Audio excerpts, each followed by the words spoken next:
2, 3. All right, good morning, everyone. So one thing I grew up in Michigan, and Alpena, it's the only place you get weather reports on the east and the north, right? It's like Alpena. There's other towns up there.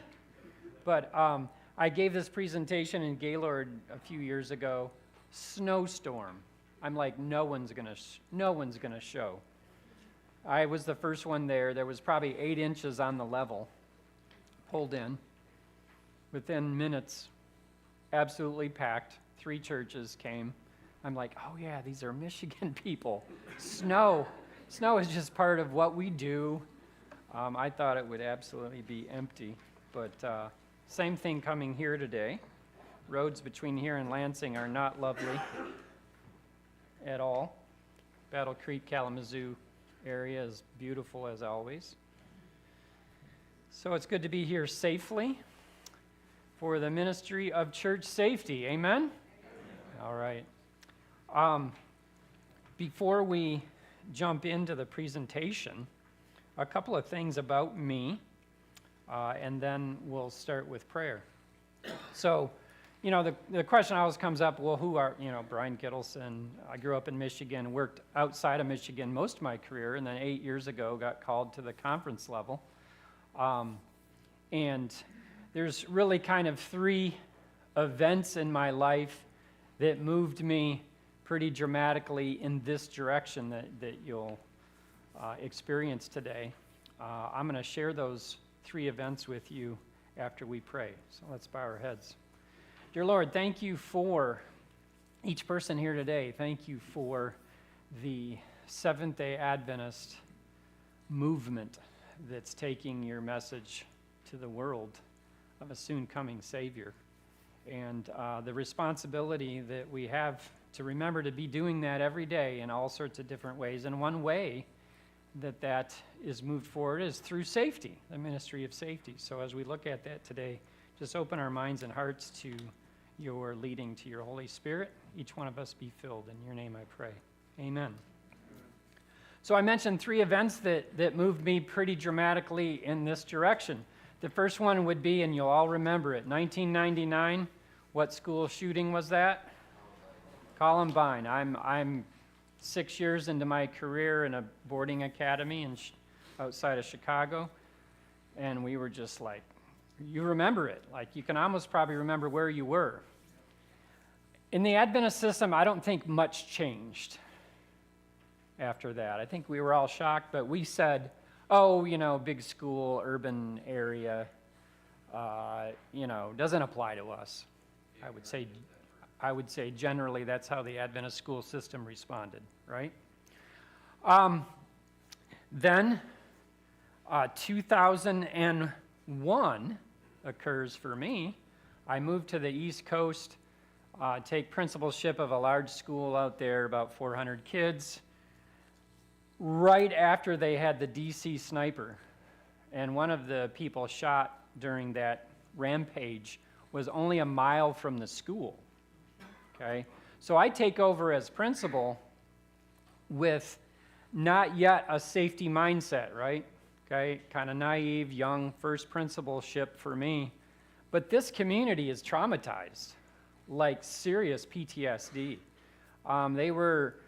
The teachers were shielding the kids as they walked them out to the cars at dismissal during that time, right? So I come in a little cavalier, new young principal, not safety-minded yet, and walk into a community that is just devastated and PTSD. And I'm like, whoa, I got to learn more about safety. So I went to seminars, and it's DC, right? So there's, part of my parents, some are in the FBI, some are in the government, spooky places. So I had lots of training out there, and I developed a safety mindset out there. While out there, I would still say that in the Adventist school system, we were still kind of like, yeah, we need to practice these things, we need to be safe, but it's not going to happen to us. We're Seventh-day Adventists, right? Have you ever heard that among your own people?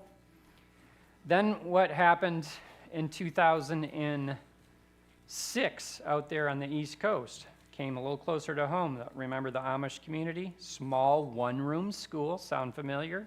How many one-room schools in Michigan? 17. The dairy truck driver drives into the school, boards up the doors, holds everyone hostage, sends the teacher and the boys out, ties up all the girls, and shoots how many of them? All of them. Okay, and that day 5 died. The 6th one died later. And of course, he ended his life before the police even got there. All right, so now I'm a principal and I'm like, wait a minute. It can happen to a small school. Like this was only supposed to be large schools, right? So it's moving closer and closer to the Adventist system. Then what happened in 2024 in California? Remember? This is a year ago. An Adventist school, Northern Cal, Palmero. 2 little boys, 6 years old, shot. And then the shooter took his life on the playground in front of the kids. Tell me that community isn't just traumatized for life, right? So, welcome. So when I say, there's been events in my life that have moved me towards this mindset of safety and security for our schools, for sure. Then I came to the Michigan first conference position, and I'm traveling around preaching. As an educator, I also preach, right? It's part of the duties. And I'm like, our churches don't think about safety at all. And I'm speaking generally, like doors wide open, everyone facing forward. They wouldn't even know what the fire alarm sounded like if they pulled it. Everyone would be like, hey, what's that funny noise? And so I'm like, man. And so just out of my own passion, I started going around the conference when someone would call. And I took what I learned in our schools, and I've been to a lot of trainings, and just applied it to churches, right? Because it's very similar. The difference is that you're older and less likely to listen. We're the kids, we train them, they do what they're told, and so it's just been my own passion to do this that brings me here. I don't get paid to do this. Well, I'm a conference employee, so your tithe dollars are paying me every day. So it's just something that the Lord has kind of led me to, and I just continue to follow his lead on that as he expands this ministry for me and for our churches. I think this is probably the 15th church that I've trained in the last couple of years. So that's my story. Now the next question is, why are you here? Or who are you? And in John 10, we know Jesus says, I am the good shepherd. The good shepherd lays down his life for the, and I know my sheep, and my sheep know me, just as the Father knows me, and I know the Father, and I lay down my life for the sheep. In this ministry of safety, there may be a moment where someone lays down their life for the congregation. Matthew 10:16, but behold, I send you forth as sheep. Again, we know that in the New Testament, the sheep and the shepherd is just all through the scriptures. In the midst of what? Be ye therefore wise as and harmless as. Does he say, therefore, don't worry about anything. You have legions of angels protecting you. Don't prepare, don't plan, don't do anything. Just presume on the protection of the Lord. Does it say that here in Matthew? It doesn't, does it? And of course, Job, but now they mock me, men younger than I, whose fathers I would have disdained to put with my what? So who are you? In this audience, there's sheep, and sometimes if you're labeled a sheep, it's derogatory, but it's not. Jesus calls all his people sheep, right? So if Jesus calls me that, I'm fine with it. But sheep generally are passive, and they need a lot of protection. And so in every church audience, in every group of church people, there's sheep. There's hopefully no wolves right in the congregation. And in every congregation, large or small, you're going to find what we call a sheepdog, a protector. People, men or women, that have just been hardwired since birth to be protectors of innocent lives, right? And apparently I was wired that way, plus being a principal for 20 plus years, responsible for little ones all the way to big ones, if you don't have a safety protective mindset, you develop it, right? So I would say that for me, it came two ways. So here in this audience, you're one of those three. So I always like to see my audience. If you're okay with just being a sheep, raise your hand. Just tell me, I'm a sheep. I'm cool with being it. There's no sheep in this entire flock.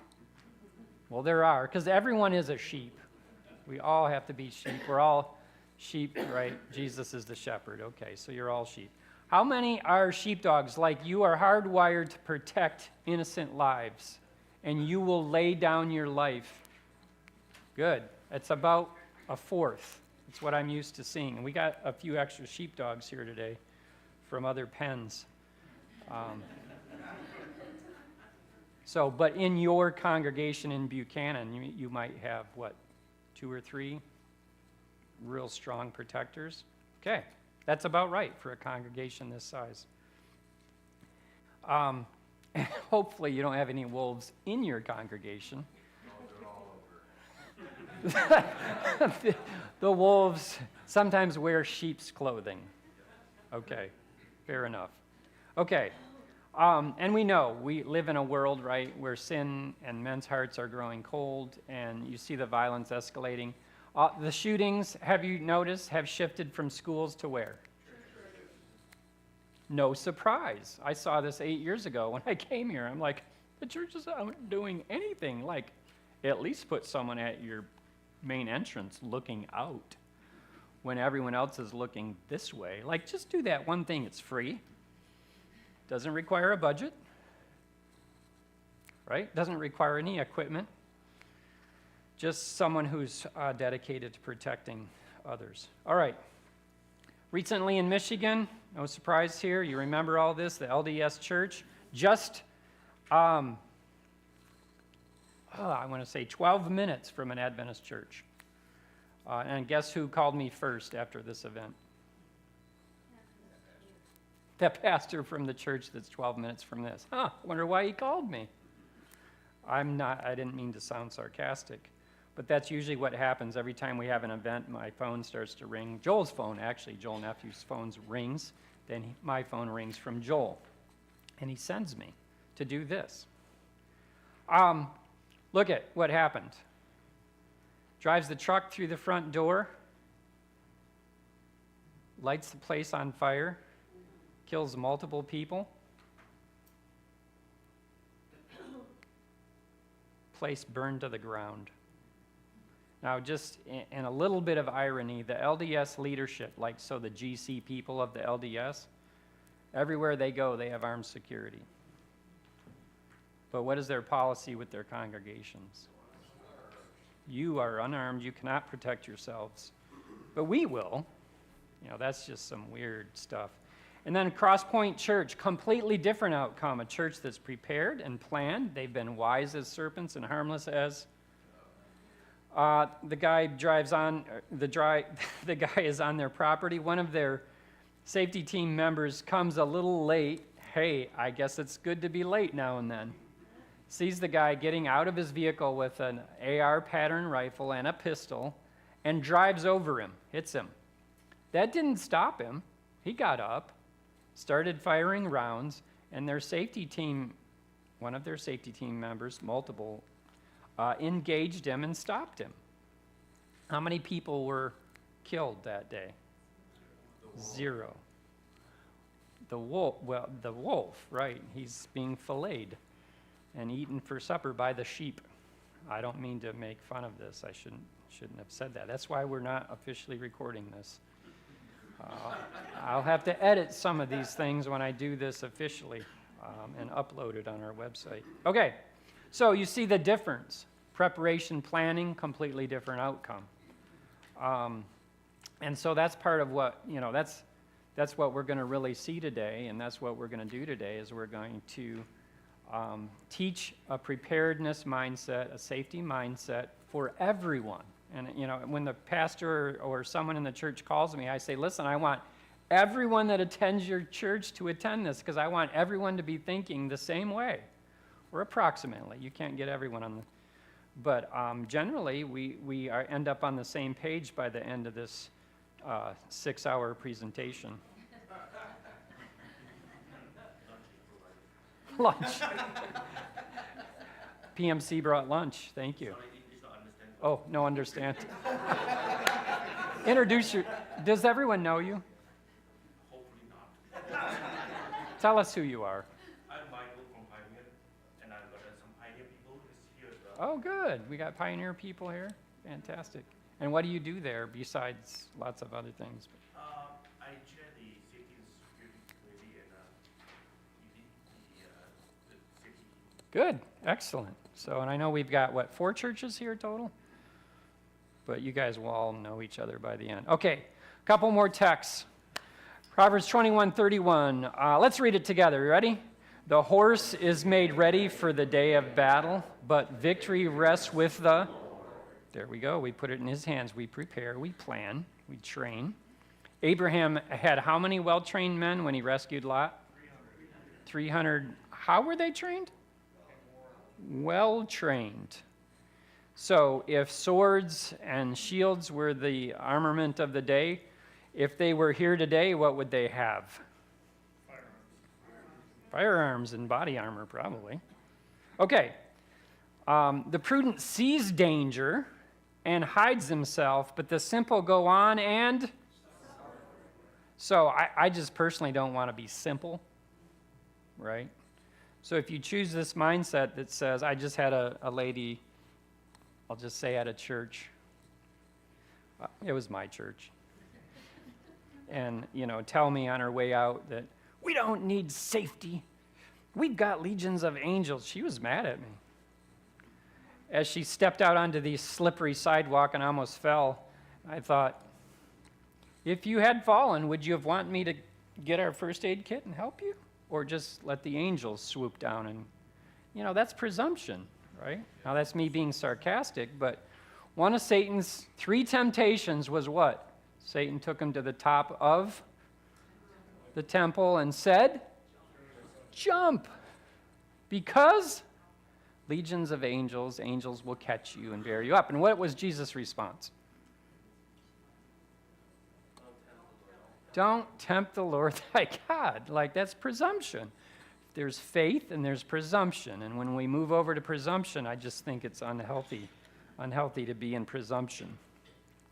Finally, greater love has no one than this, to lay down one's life for one's friend. Last story before we get into the content. The Belgium, in Belgium and lots of Eastern European countries, they have sheepdogs. These are large, that protect their flocks. And there's a story of Omar. It's a true story. Sheepdog, 150-pound sheepdog. Wolves constantly after the flock. Omar's constantly taking care of business, right? But he comes back with missing earlobes, cuts, bruises, bleeding, fur missing, right? But the wolves, he's nonstop, puts himself between the wolves and the sheep. Well, one night, a large wolf pack decides this is the night we're going to get some serious mutton. And when the sun came up, there were multiple dead wolves in the snow. All of the sheep were there and were alive, and Omar had given his life for the sheep. He lay there dead between the sheep and the wolves, right?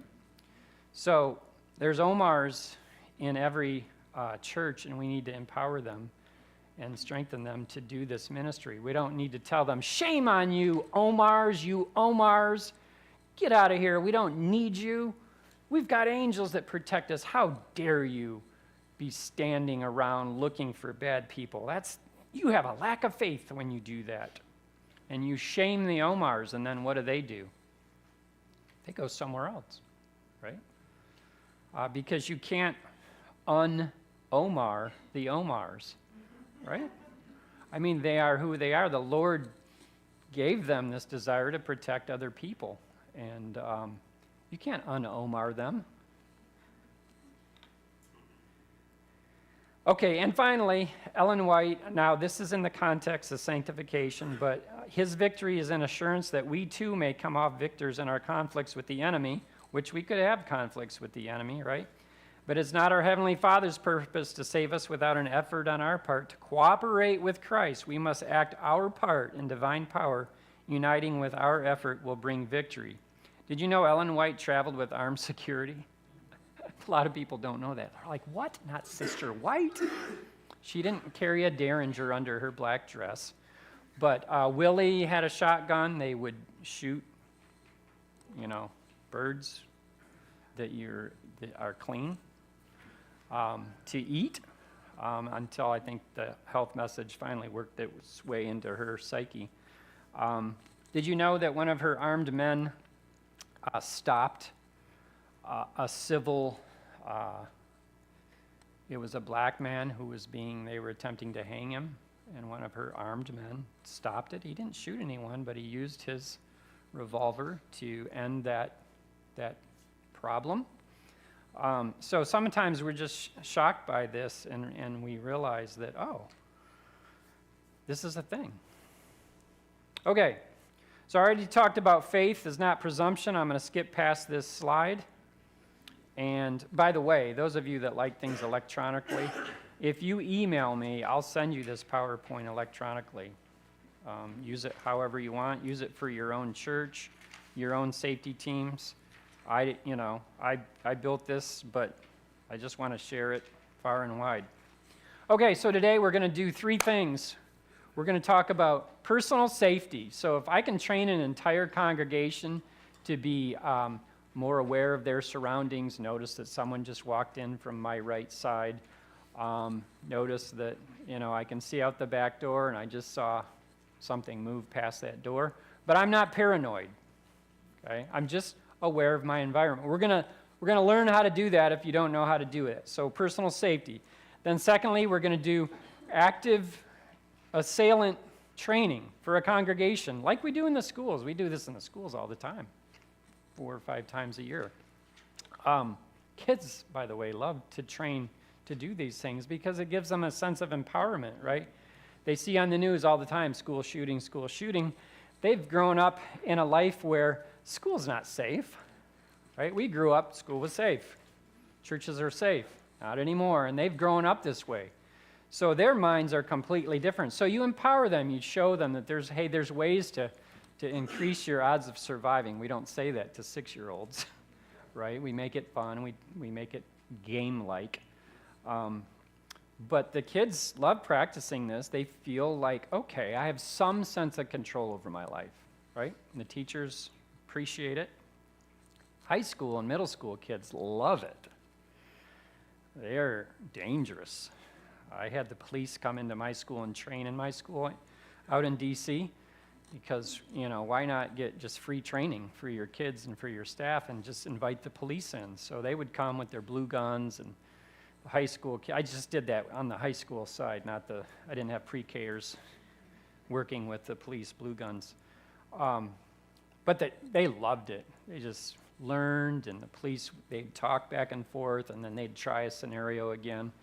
And so this idea that it's kind of like as you get older and you build your will, the act of making your will doesn't mean you're going to die, right? The act of training doesn't mean that something bad is going to happen. It just means that you're ready. And if you died, wouldn't you want your will in place and everything ready to go? Because you're going to be looking down from heavens. No, you're not. It's not. Wrong congregation.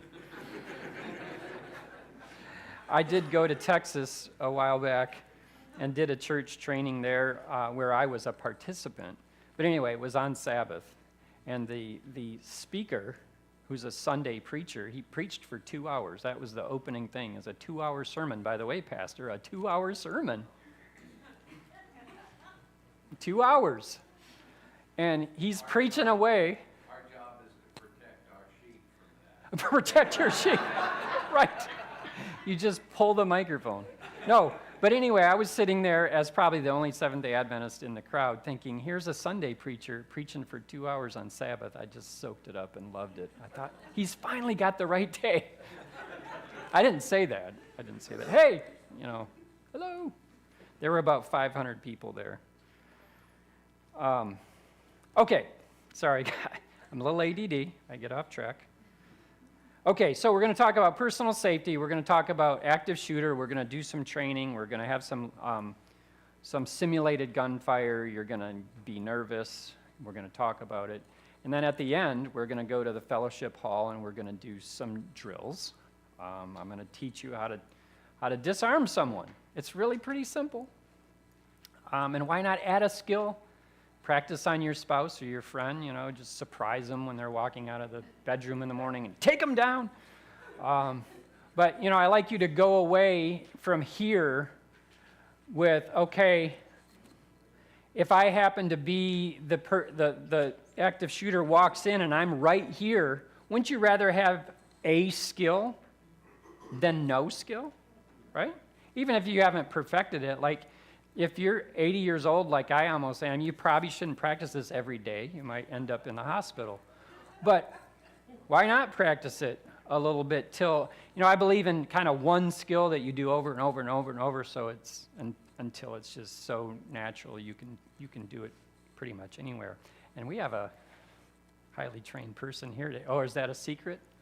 I won't say anything. Jiu-jitsu, right? It's one of those. One of the many. Okay, here you go. So awareness, that's the first topic, right? We're going to talk about awareness, active shooter, and some real training. Awareness. I want everyone, whether you're a church member or not, or you're all here, you're church members, to understand personal awareness.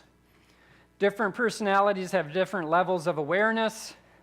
Like any skill, it can be learned. I had to learn this. I did not grow up with this natural awareness that some people have. And sometimes you have natural awareness because of a trauma in your life. Okay, I'll just be honest with you. If you're highly aware of situations and you can read people, probably had some trauma in your life early on. That's okay. It's a superpower now, right? My wife had early childhood trauma. She's got a superpower. She can almost foretell the future. I'm not literally, but like she would see our kids falling before I was even aware that they were falling. And she would be diving across the living room and catching them. And I'm like, hey, what's going on? As she catches them, right? Because she's very aware of her surroundings. So she taught me this skill. You can learn it by practicing. And today we're going to use the Cooper color code because I like to give you something to kind of remember.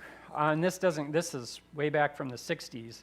But the idea is there's 4 colors. There's actually 5. We'll get to the 5th. But 4. The first color is white.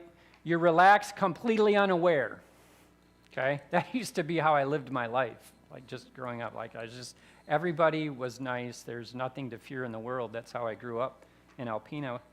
And then I realized there is an ugly world out there. The yellow zone means you're relaxed but aware, and this is your minimum acceptable level when where? In public. Okay? So, what color should you all be in right now? Okay, and if you're in white, I want you to say right now to yourself, okay, I need to move to yellow. Would you do that? I need to move to yellow. Okay, who said, was that you? Didn't you ask us to say? Yeah, if you needed to. If you needed to. Right.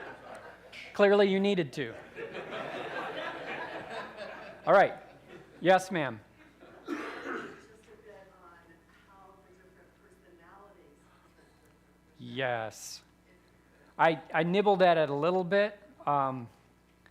So everyone grows up. We're all given different personalities and different psyches, right? And then life acts on us, right? And so we start out as kind of blank slates, but a lot of genetic material that goes in there too from God and our parents.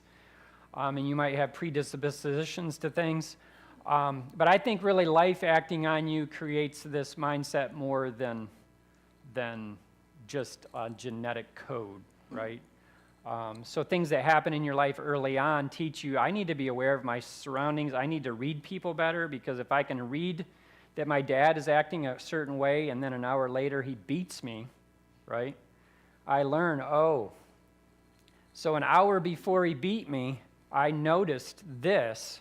Now I can remove myself from that situation. So we learn these things, right? And they go into our psyche, and then we're better at reading people and seeing violence before it happens because we recognize it early. That's just one way of describing it. And you just think of millions of people and experiences and the things we grow up with, and everyone develops different levels of awareness. Pastor, didn't you grow up around some violence?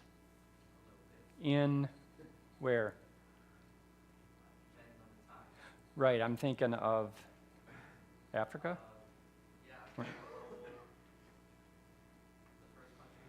Yeah. Okay. And so I didn't mean to put you on the spot, but I'm guessing those early experiences, you're probably more aware of your environment and things that are unsafe. Like your brother, who's my pastor, instantly knows if I'm carrying my firearm. Like, he just knows. He's just got this sense. And I'm like, no way. No, I only carry legally. I don't, I have authorization to carry the Lansing Church, just barely. Anyway, and there's different scenarios where he's been around me, and no one else noticed, but he did. So, again, different personalities for different reasons have this awareness, but you can develop it. And that's what I'm arguing for you to do. Just know that if I'm in the white zone, relaxed, completely unaware, I'm in my bed, the alarm in the house has been turned on, my spouse is beside me and isn't mad at me. Right? Okay, I can be relaxed and completely unaware, reading the Bible, okay? But if I'm out in public, I should not be anything but yellow. And if I see a potential threat is identified, I should attempt to verify and evade if necessary. What color is that? Orange. How many people have gone from, now that you know the colors, from yellow to orange? You're like, something doesn't look good. I might need to. Just raise your hand if you've had to do that. Almost everyone here has seen themselves go from yellow to orange. Okay? Good. Now you just have a way of identifying it with a color code. Around the conference office, because I train our conference office on these concepts, people joke with each other like, the other day I was really focused at my computer with a couple of people in my office, and someone came in and grabbed me from behind, and they were like, you were in the white zone. I was mad, but he was right. Okay? So you get this idea. The other day, I'll talk about that later. And then threat verified and execute a necessary response. It might be Nike Fu. Like, instead of Kung Fu, you just Nike Fu it. You just run, right? Use your running skills. And you evade the threat, right? That's red. How many of you, this is a smaller group, have gone into red? Wow, you guys live a violent life here.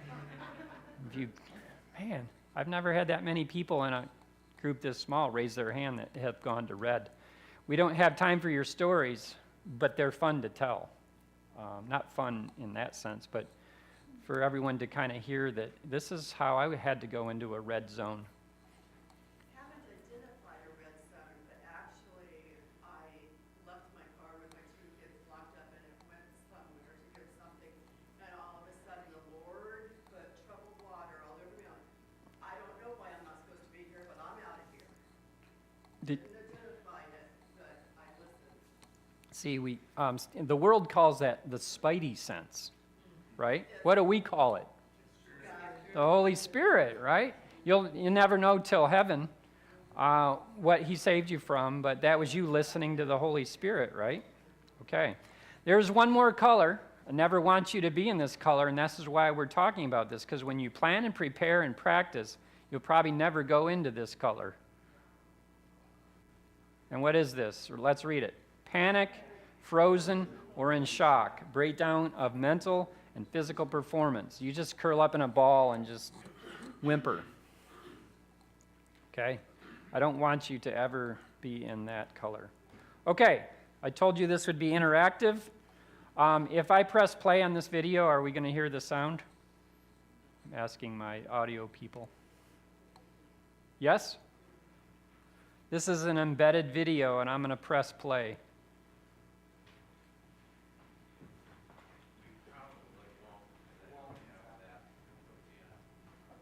What do we need to do?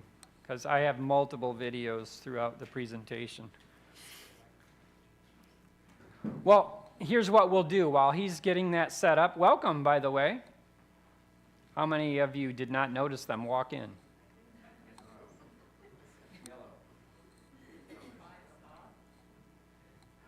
We're glad you're here.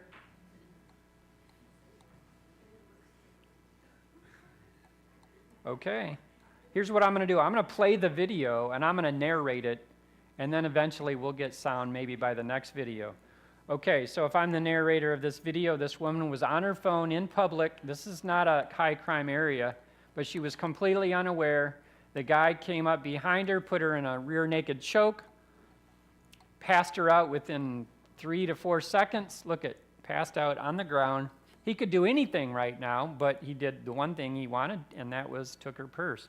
Hey, not a bad outcome for her, depending on how you view this, right? Could have been worse.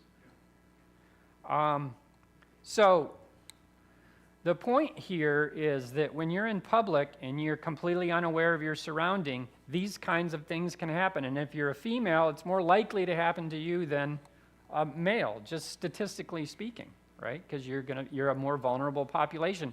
If you're older, like me, it's going to more likely happen to you because you're a vulnerable population, right? So awareness is very important. It prevents things from happening. I think of my wife early on with our kids, how many times she saw something before it happened and intervened, right? Whereas I was like, oh, what's going on? Because I wasn't aware. She prevented a lot of tragedies because of her awareness.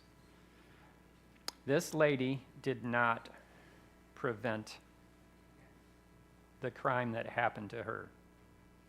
If it was more nefarious, once she's passed out, she has no ability to control what's going to happen, right? So we're going to talk about transitional spaces now, and these are spaces where you transition. Make sense? Everyone got that? Transitional spaces are spaces where you transition. Every teacher loves when you use the same words for a definition, right? No, you got to use different words, Brian. That's just it. It's a space where you transition. From your car to your house, from your car to your gas pump and back, from the school to the car to the school, church lobby to car. It's going to happen today with a whole bunch of you. It already happened from the car to the grocery store and back. ATMs, I call them automatic robbery machines. And house to mailbox. And fellowship hall to church. We just did that, right? And how about prayer meetings it's after dark, from prayer meeting out to your car in the parking lot. From Sabbath school, you come here early, you're the first one. From the church parking lot into the church, right? Think about your transitional spaces. Do you think I'm going to have sound now? That's bad when the sound people can't hear you. Okay, if not, I can narrate this myself. Yeah, I could just play it here, but nothing's coming out because I'm hooked into the system. I'll just tell you, I'll just narrate it. John's a great narrator. But you see the silver car down at the bottom. He's getting out of his car. This is his apartment complex. The perpetrators drive by in the car. He doesn't notice them. He's getting out of his car very slowly, kind of got a lot of things. Now he's going to go into the back seat of the car. He's going to get stuff. Does this look like you getting ready for Sabbath school at church or for prayer meeting? And he's got stuff in his hands, kind of head down. The perpetrators pull up, jump out, And before he knows it, he's got a gun pointed at his head. And the guy takes his keys, his wallet, his everything. He gave him everything he had, jumps in his car, and takes off with his car. So, would you say that he was in the white zone? Right? Okay. If he had been aware of his, would have seen the car come back by, he would have not stuck his head inside of his car and spent a lot of time there unaware of his surroundings, right? He would have noticed something a little different, and he would have just gone into his house and gotten his stuff later, right? So prevention. So that would have been, 25 years ago, that would have been me. And 25 years ago, my wife would have noticed those people driving, and she would have said, honey, let's just go in the house. And I've been like, why, dear? She would have said, it's just weird. They drove by, now they're turning around, they're coming back. Let's just go in the house. Okay, you're just too paranoid, honey. But I wouldn't have known that we would have been robbed, right? So that's the lesson we learned there. It's not as fun without sound. You just keep hearing me. I like to give other audio an opportunity. Okay, so what does awareness do for you? It's prevention. We already talked about that, prevention, right? Are we good with sound for the next video?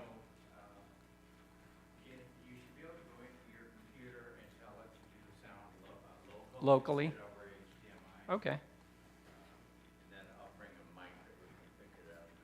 I like how you said I should be able to do that. I don't know. You want to? Yes, I got a Mac expert here. Woo.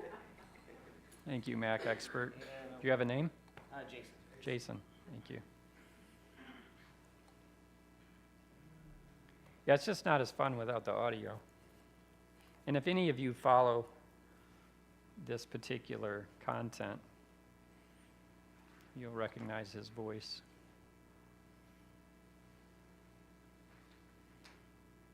There you go. You should be set. Awesome. Thanks.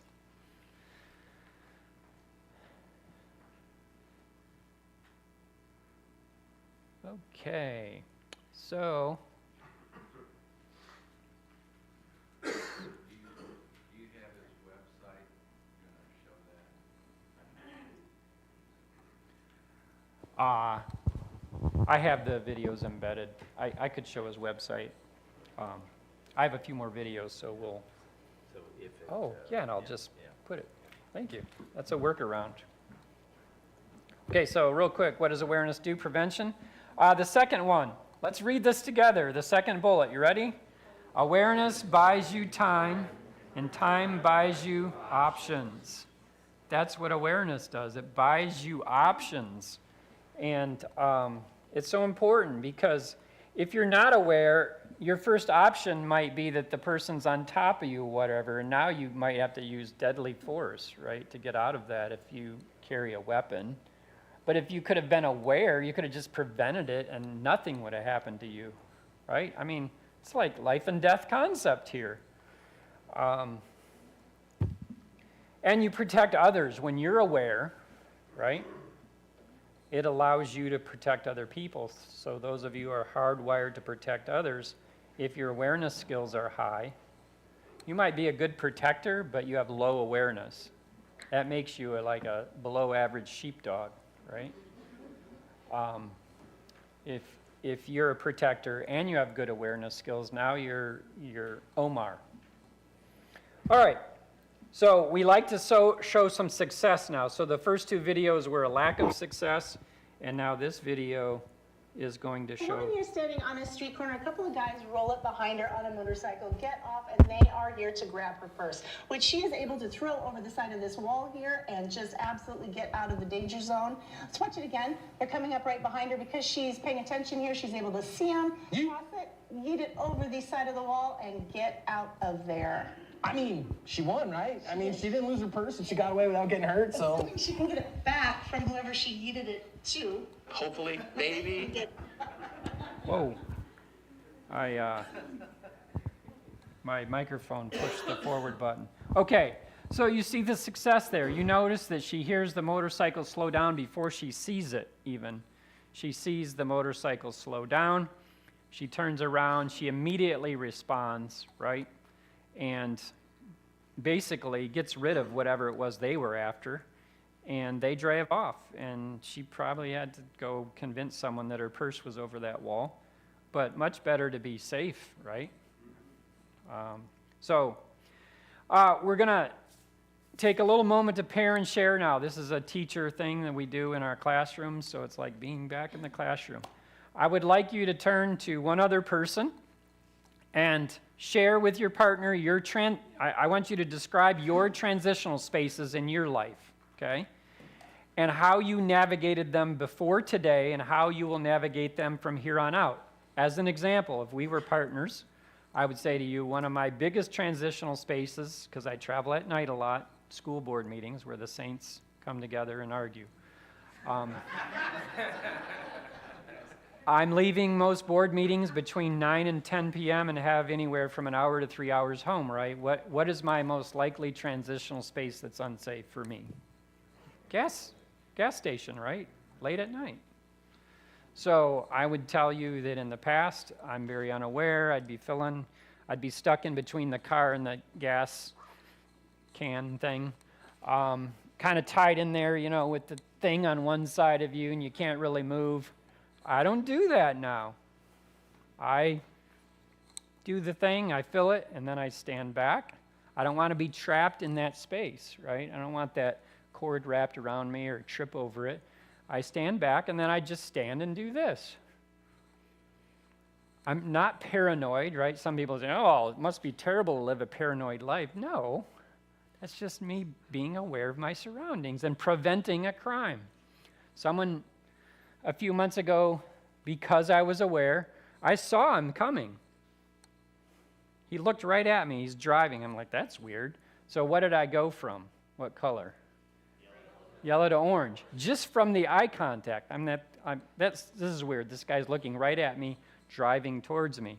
I made sure I wasn't trapped in that space, and he pulled right up and kind of blocked me like this with his car, and his window came down, and I'm like, ooh, I'm like between orange and red now, right? Like whatever color that is, orange and red, I don't know. And he says, dude, I need some gas. I need your help. I need some gas. I'm like, okay, that's fine. Pull around here, pull your car up, and I'll fill you up. I wasn't going to give him anything, no money, but he had a serious need for gas. So I watch him. I didn't take my eye off him, right? Drives around. He pulls up to this side. Right? I'm reenacting it right here. My thing goes click, right? End of gas. I'm like, ooh, I need to tend to that. Take my eye off him. Grab it, unclick it, turn, he's gone. Okay? Maybe he didn't have any ill intent, but what he didn't need was a full tank of gas, right? I was ready to fill his car up for free. I was going to swipe my card, give him a free tank of gas. I have no idea what his intentions were, but because I was aware, I maybe prevented some crime. It was dark. Okay? All right. So I use that example. That's what I want you to do. I want you to pair up and share about your most challenging transitional space and how you're going to navigate that space now after what you've learned. Go. You have 1 second.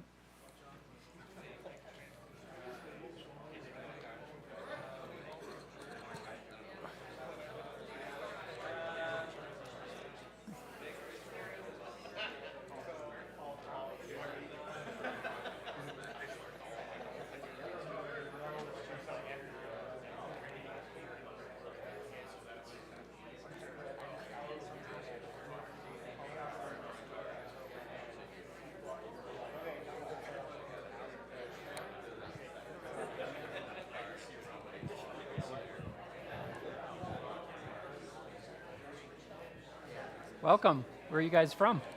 Sorry we're late. Oh, no, that's okay. Glad you're here.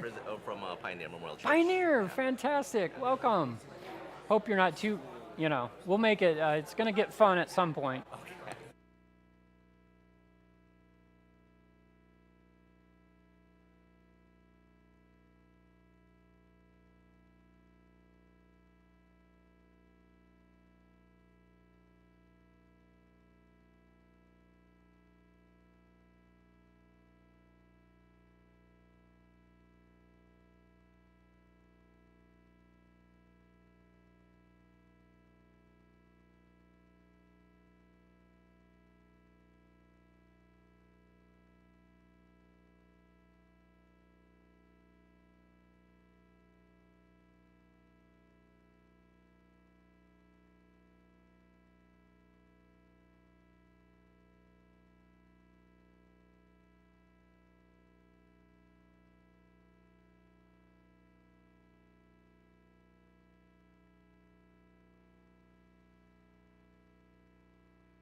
Testing, testing, 1, 2, 3.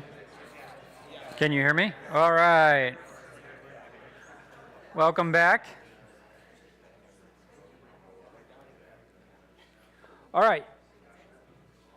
I usually like to have 1 or 2 groups share out. You can either share about the person you're with, or you can share about yourself. It might be more fun to share about them. So let's, just for the sake of time, because we did start a few minutes late, let's just take one person who's willing to share about themselves or their partner. You bust your partner or tell. Go ahead. I was just telling Bob here that, so I run medical calls with our fire department, Okay? and one of the transitional spaces, when you come from your rig to the house at night, Oh. you jump out of the truck, you're thinking about your call, but you definitely. So I run rescue calls with our fire department, and the weirdest transitional space for me is getting out of our rig, thinking about your call, but looking at your surroundings of who or what you might be encountering on that call, because we've had spots where we've come to a call, and it turns out it was a stabbing, and it didn't come in as a stabbing, and the guy was still running around the neighborhood. So that for me, that's one of the weirdest kind of, you can encounter anything, and to really be situationally aware. And they teach you, EMT and fire department, scene safety. Right. But you gotta think about it and do it every time. Every time. Because the one time you don't, Yeah. right? Come back and bite you. All right. How about one female? I'd like to hear from the other gender. I was telling the ladies here one time I was with my sister and another girl. We were driving in a town we were unfamiliar with, and I was in the back seat, and my sister was driving, and I saw this man coming toward our car while we were stopped at the stop sign. And I said, Ann, hurry up, this guy is coming toward our car. And sure enough, she didn't, and he jumped in our car. And he said, I need to go so-and-so. And I said, okay, we don't know where we are. Can you please? He told us. I said, tell us where do you want us to go? So he told us, and we took him, and he got out. But Man. now I always lock my car doors. Yeah, Gabriel was working a little overtime that day. He's like, hey, we'll fill in the gaps. The angels are always prepared and ready to fill in our gaps, right? Absolutely. We let a stranger jump into our car and tell us where to take him. Gabriel's involved. That's an automatic, like Gabriel. Okay, fantastic. Thank you for sharing. Now, typically a car is not generally a transitional space, right?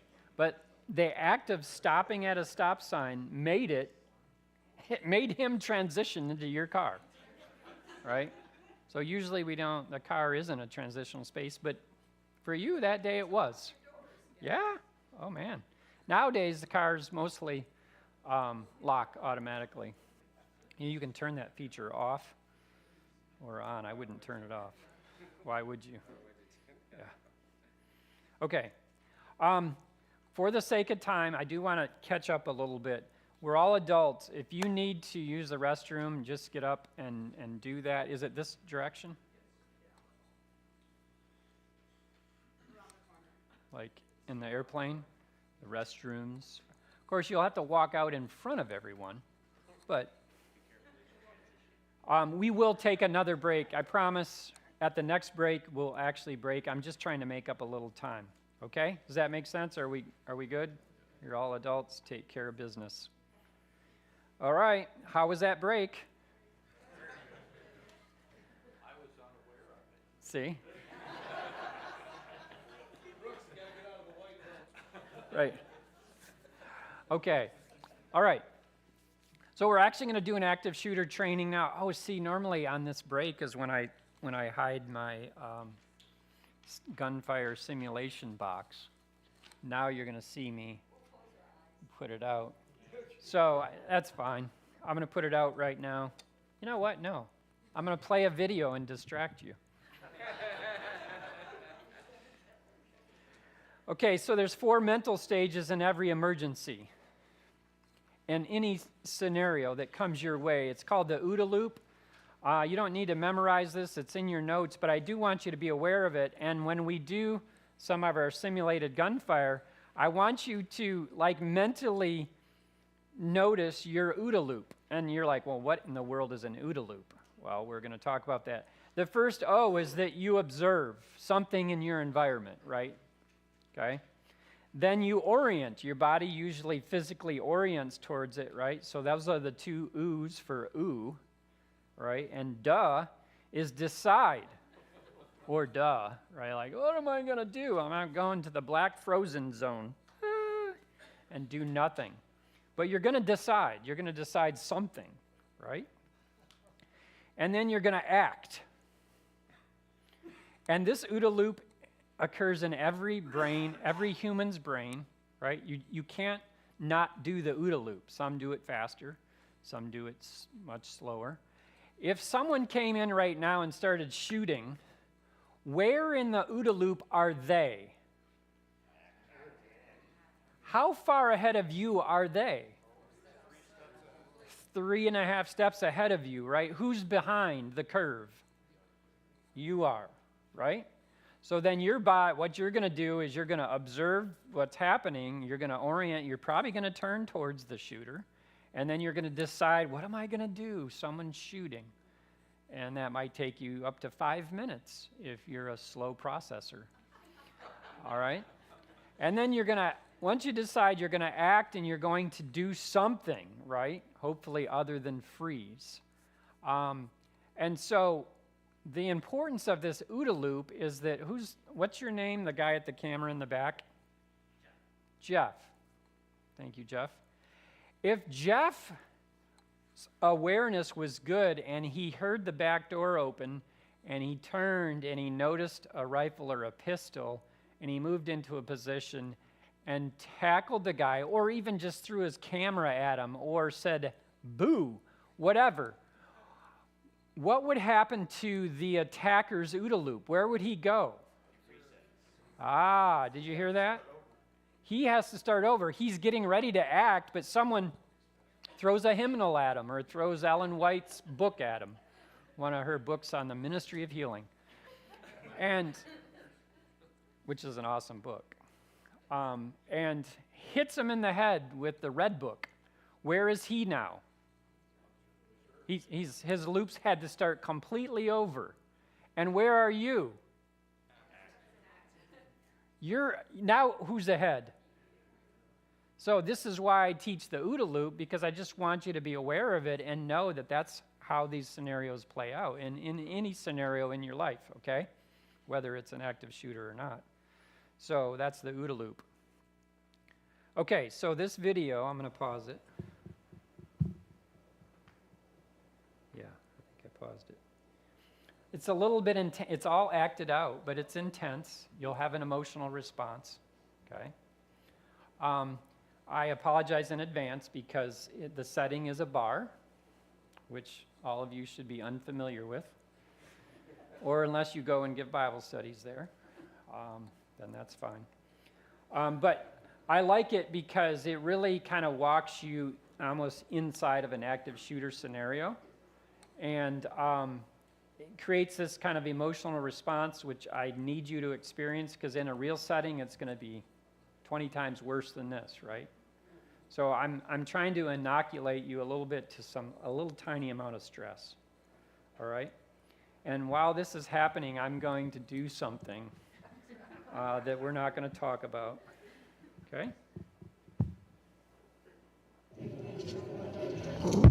Hi, can I get you started with drinks? Oh, I'm sorry, I gotta take this.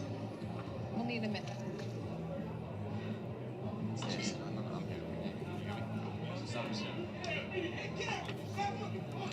Hey, you need to back up. You can't be here anymore. Get out of my face, man. You think I'm afraid of you? Get off, man. 911, there's something.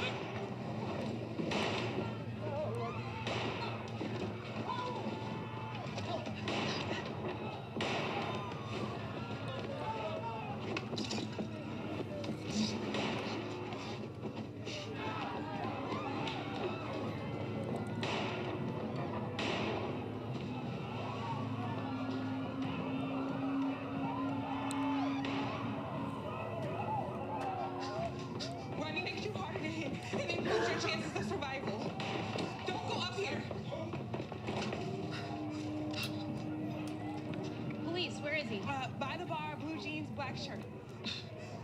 Empty hands up, follow their instructions.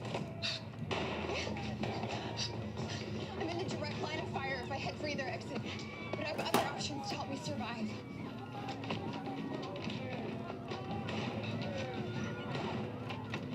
Guys, come on, in here. Come on. Go, go, go. Lock and barricade the door.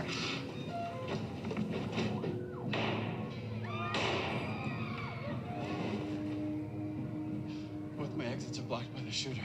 I gotta stay hidden. I'm no victim. I'm ready for this.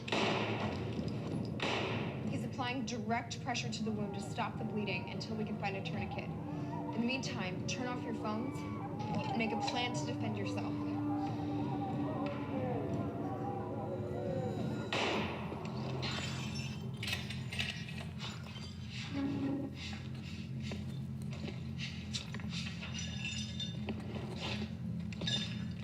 We have to fight to survive. If you control the weapon, you control the shooter. I'll go for the gun. He'll go for his arms. The bartender will go for the head.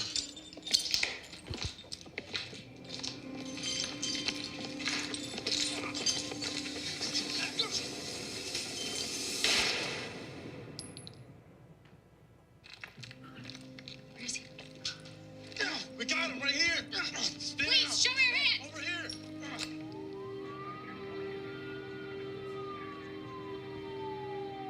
You can survive a mass shooting if you're prepared.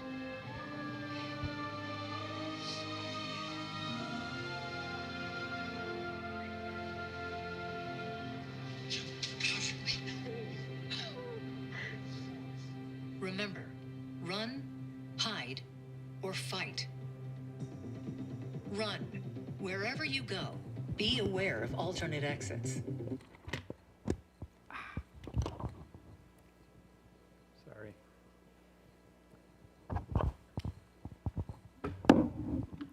We will just go through that without the video. All right, before we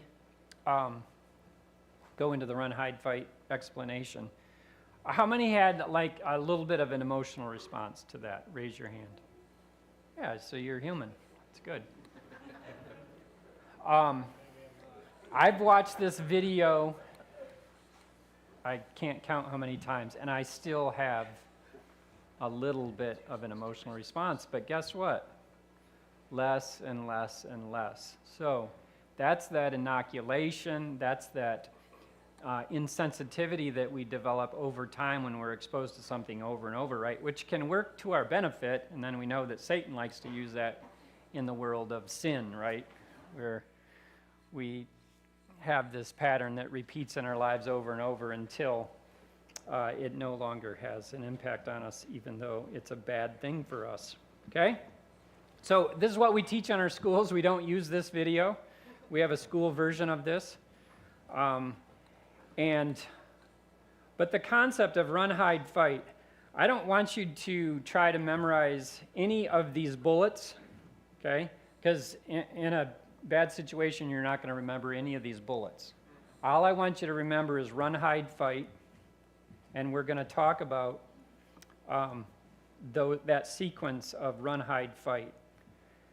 So I'm just going through these bullets. Don't worry about them, because here's the concept here. If you're Jeff has left us. Oh, no, you're fine, Jeff. I thought maybe you had been. But we don't teach that either. If you're Jeff and the assailant comes in the back door, what hopefully is Jeff most likely going to do? Fight, right? Forget run, hide. Right? He's going to go straight to doing something. There was a shooting way back in the 70s in Texas. And the guy like Jeff, with no training, just tackled the shooter. He died in the process, right? He gave his life for everyone else, but far fewer people were killed that day because of the Jeffs. He just tackled him. And the guy had another weapon, a revolver, and just shot him, through his rib cage multiple times. But in his act of laying his life down, he knocked the shooter down, and I think only 4 or 5 people, it sounds terrible to say only 4 or 5 people, died that day. But compared to what it would have been if Jeff hadn't acted, right, that's a huge difference. So run, hide, fight might be fight, fight, fight, right? Because you're right there. And you've already surrendered your life to Christ. If you're taken earlier than you planned, that's no big deal. This is just a temporary life anyway. Jesus is concerned about the eternal part of our lives, right? This is just a sleep. He's not worried about this temporary sleep. He's worried about that permanent one, right? So, obviously we'll miss you because life will continue on for those of us that don't perish, but you'll have saved many of your fellow church members in that act of service, right? So for you, it might be fight, fight, fight because you're right there. If you're here and you jump up and run around that corner, what have you done? You've done run and hide, right? You combined those two because that was the best move for you. Like you grabbed your family and you ran around that corner. Now, I think that's a dead end because nothing says exit. And if you attend here, you would know that's a dead end. So, maybe not the best thing, but... So, but it ultimately is a dead end. Oh. Okay. So that could say exit, even though maybe it isn't. Okay, so the point is, run, hide, fight could be any sequence. You might do all three. Jeff might fight him, knock him down, then run, and then hide in the neighborhood because he's traumatized. I mean, that could happen, right? So is that a conference admonition that you fight as the last resort? Because most of us here will fight. This isn't conference. This is straight from the FBI. This is what we teach in our schools. And you can see that I completely contradicted what that says. Fight as a last resort might... So in a classroom, if you're locked down, you lock the doors, you turn the lights off, shades down, and the shooter goes past your room and never comes in there, great. Hide worked. If he comes in your classroom, fight. We teach him to fight, right? So, I teach that do whatever is necessary for you where you are in that situation, okay? Now, sheepdogs scattered throughout here, even though you have some run and hide features available to you, you're not going to, right? You're going to go towards the wolf and put that wolf to sleep. So, everyone's personality and the options you have available to you are different. The key is keep a flexible mindset and don't freeze. Like the last thing we want is that black frozen, I'm curled up, and you're going to see a video of a real church shooting, and you're going to see a lot of black frozen people. That sounded bad. Frozen people in the black zone. Okay, so that's the key in this run, hide, fight thing is do what is right for you in that moment. Okay? If you're in this congregation and you're very immobile, right? Hiding might be your best feature at that moment. Like the best thing I can do, and I don't say this with any insensitivity to someone who's not mobile. If you're, let's say, wheelchair bound, your best thing might be to just tip out of your wheelchair onto the ground and be out of sight, right? But that's better than just freezing and sitting there. So again, the emphasis here is do what works for you, a flexible mindset. I teach our teachers, so we used to just teach in schools the lockdown, right? Just lockdown. That was the only thing we taught. Lockdown, hide. That changed about 20 years ago. You know, I taught all my teachers, I don't care if you're on the playground and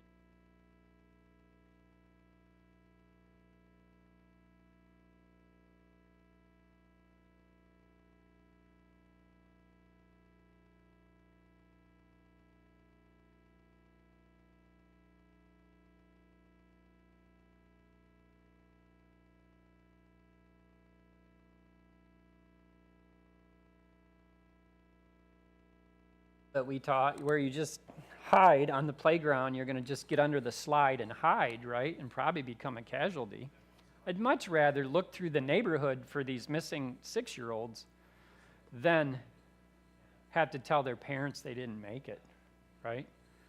So it's a much more mobile mindset, okay, than just hide where I'm at and hope that nothing happens. Make sense? All right, next video. This might be a little intense for you. This is the only church shooting that's on video. And you've all, those of you that kind of track this world, you've seen this. We're going to actually just let John do all the narrating.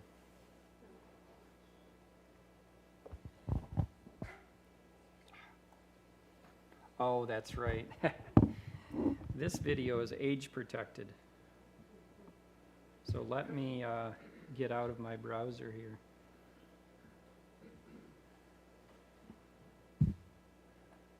Sorry. Hey, does anyone need a break? No. Everyone's like, oh, show the video. Okay. My problem is my screen is so tiny right now.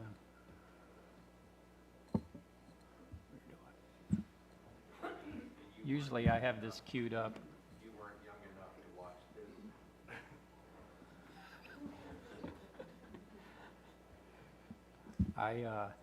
I download these and embed them into my PowerPoint so they play automatically, but this would not allow me to do that because it's age protected.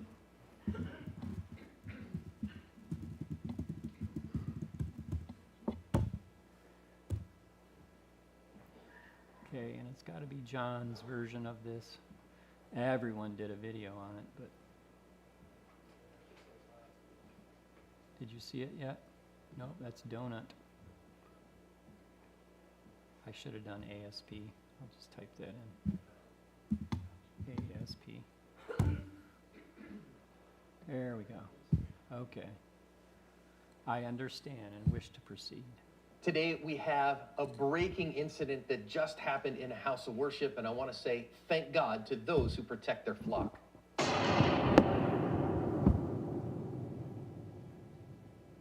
Hello everyone, and welcome to a second active self-protection lesson today. I'm your host, John Correa. Today's video comes to us from White Settlement, Texas, in the United States, and it shows a surveillance camera of a congregation who is subject to the attack of a killer. Now, I want to explain a couple things before we get going here. That I advocate a 72-hour rule after a mass casualty incident, after a mass murderer goes on a spree, before we make any pontifications, because we don't know what happened for quite some time. I'm going to modify that just a little bit for today's because it's the first one that we've had in a church setting that we have surveillance video available for us to see. So for the time being, because this just happened today, I am not going to talk about the murderer, their motivation. I am not going to talk about what happened to them. I'm not going to talk about the background of the defender, but we're going to talk about some church security things, which are near and dear to my heart. Church safety is one thing that I teach all the time. We're also going to talk about self-defense in a congregational setting and making sure that we have things in a proper tactics and techniques and procedures manner for that for now. We'll come back and talk about the other stuff later. This one's serious, friends. It's no joke. It's not for the faint of heart. And so if you're squeamish, I'd pass this one by, but let's see what happened. Church services are about to begin here. This guy that just popped up has been a little bit of a problem for the ushers already. We have audio. Let's listen in, and then we'll start learning lessons.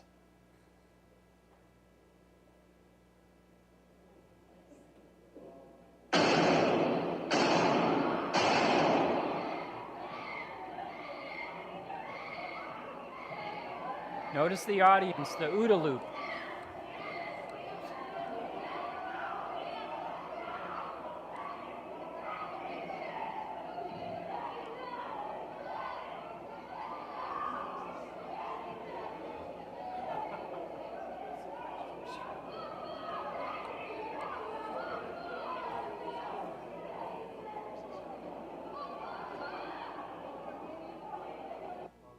All right, let's watch it one more time. I'm going to zoom in. We're going to go back to the audio, but I want you to see what happens with a little bit more clarity here. Let's listen in.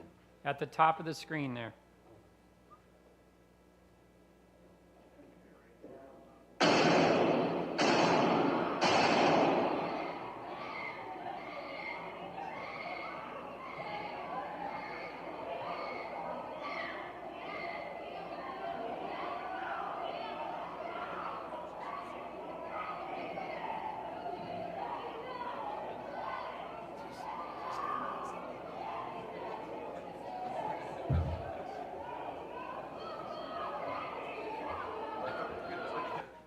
Details are still incomplete at this time. As of the time that I'm making this, the murderer is dead. He killed one person. The second guy that he shot is in the hospital as of this moment. Thank God that there was a self-defender there who was able to end the threat so quickly. I don't have any sponsorship on this video. There's not any ads. I've turned off monetization on this one because I just want it to be an educational lesson.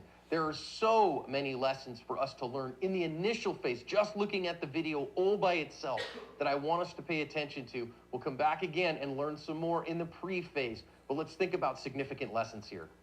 Huge host of issues with this one. First and foremost, I want you in your church safety plan, when you're talking to your congregation, to talk about pre-assault indicators with your usher team and with your church safety team. Notice this guy here. He has his hood up, his hands in his pocket. He's clearly not dressed like anyone else, and he's being very forward and aggressive with this usher.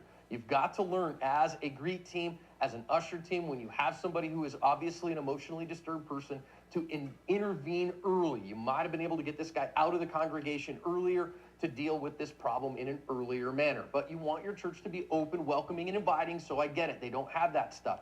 Okay, fine, but now what you want to do here is you got to make sure that when this guy pulls a gun, this is your go signal. And I want you to pay attention to everybody and what they're doing in this moment. First of all is this guy here who's not going to be able to draw a gun. He's right on the guy. You're going to draw from the drop there and you're going to be in trouble. Secondly is our guy who's the first one shot, which is this guy sitting right here next to him who's also paying attention. Third, I want you to pay attention to this guard who's all the way over here, who is the guard who saves the day. There's a lot of talk about who he might be. We're going to leave that for another day. They all have an incident of what's going on in the moment. But first of all, I want to focus on this man right here, because he is going to see and start to respond. And he has actually 3.1 seconds before the guy shoots him with the shotgun. And this man did not make it, friends. And the lesson that we have out of this is a couple things. Number one, he had 3.1 seconds from the time that he saw the guy draw what looks to me to be a pistol grip shotgun until he dies. And when we talk about a fast and accurate draw to first shot, this is why. You don't have all day. There is absolutely a timer in a gunfight. There's a reason that we say a 2.0 second draw to first shot is so important. Had he had it, he might have made it out of this one, friends. And I hate to say that, but it is true. The second guy gets a shot off, and now I want you to pay attention as the second guy moves backwards. This is why we say you want to move in when you have that guy that close. If you saw that shotgun move in immediately, he might have been able to protect himself there, but he couldn't go backwards. Now let's think about the guard over here on the left, and he has to get his gun out as well. He has 5.3 seconds it takes him to get his gun out and on target as he is going towards this guy. And this is why I say faster is better, because if he had been able to get the gun out more quickly, he would have had a better shot. Now let's think about seconds mattering in this moment. Gets his gun out. Now, I am estimating distances here, but if you look, he's all the way across the back pew. I think that back pew, given the size of people nearby it, is about 21, 22 feet, plus about 6 feet between him and the pew, plus another 6 or 8 feet between the end of the pew and the bad guy. So what you have here is you have somewhere in the neighborhood, I think, of a 12 to 15 yard shot. That's an approximation. Now, 12 to 15 yard shot with people dying under duress. He takes that shot, and this is what I want you to see. The shot breaks just before our bad guy gets a third shot off with the shotgun. And I think the fact that he got it off just in time, get that shotgun muzzle up because the guy was responding and reacting, and got it up so that no one else died. When we talk about in gunfights that tenths matter, this is exactly what I'm talking about. Thankfully, that security man, that guy who was just there worshiping with his church, he wasn't there professionally, he was just there doing his business, got a shot off on the guy, and if you're paying attention, you see here that he got a headshot on that guy. 15-yard headshot. Yes, it took him a long time. Faster is better here, which is why I say marksmanship matters so much. You can see the shot up here, and now as we've gone back to the other part, notice that we have what clearly looks like a headshot coming in on this guy. Now, did he aim for the head? I don't know. We will have to see that I'm in a going to lot keep of listening follow-up to John. actions, He but has marksmanship is master. some things And for the also want you audience to notice think about. Pretty clear foreground for him, but a terrible backstop for him. Now, the guy goes down, and I want you to see that follow-up actions is what we're looking at from here. How many armed guys are there here, and how many of them actually had the ability to respond? We know our good guy who stopped the threat, and I want you to pay attention to the fact that he actually has his muzzle averted high at that point. Why? I don't know what's above him, but certainly below him is bad stuff that's coming. So we notice he's our first armed man who has responded. Well, second, the first armed man who responded actually went down. So he is our second armed man who responded. He is going muzzle high, but he is by no means the only armed people in this congregation. Look what happens here. We're going to see another guy jump up right here. He is armed and coming to the rescue, but because it took quite a long time for him to react, he wasn't able to affect the outcomes here at all. As we keep moving forward, he's not the only one either. Now we have a fourth armed person who is in the congregation. Okay, fine. He is muzzled down. Okay, I'm okay with that, except for there's people on the ground. You got to be very, very careful with that. Here we have a fifth armed person who is coming in, and I want you to notice that he is actually, looks to me like he is muzzling the entire congregation, where he's pointing his gun straight out in front of him, and boy, he's got a bad backstop the whole time. You got to watch your muzzle. That's your sixth armed person who is coming in here as well. Everybody with muzzles up. So I want you to train your church safety team that if you have armed security present, you got an armed, lay team, that's great, but train them to know, man, listen, if you've already got somebody that's out there and on it, don't mess with that. Now, I do want to pay attention to a couple of things here. Number one, I want you to see the reaction of the congregation. Look at what happened to most people. Now, after the killing has stopped, you're starting to see some more people get up. But what happened when everything went down is everybody got down, which was the right answer. I think with active killer, a lot of people worry about there's going to be a lot of people running to and fro. That only happens after about the first initial 10 seconds or so is exactly what we see here.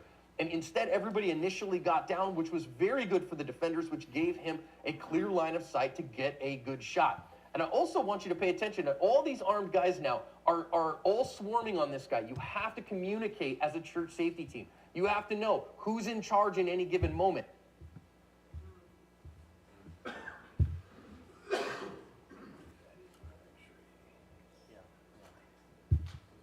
Okay, so some of the details get in there. That's really kind of stuff for your church safety team to go into those details. But I kind of wanted to just see the whole thing because we're going to be doing that in just a moment here.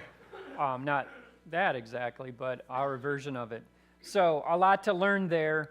The biggest thing for you as a congregation, if I were training my congregation, I wouldn't show them this video. I would show my safety team this, but not the congregation. But is to teach the congregation, when you hear the bang, bang, bang, get down, just like they did, but then don't stop there. What would you do next? Start moving away from the sound, right? Unless you're a sheepdog, and we know what you're going to do, okay?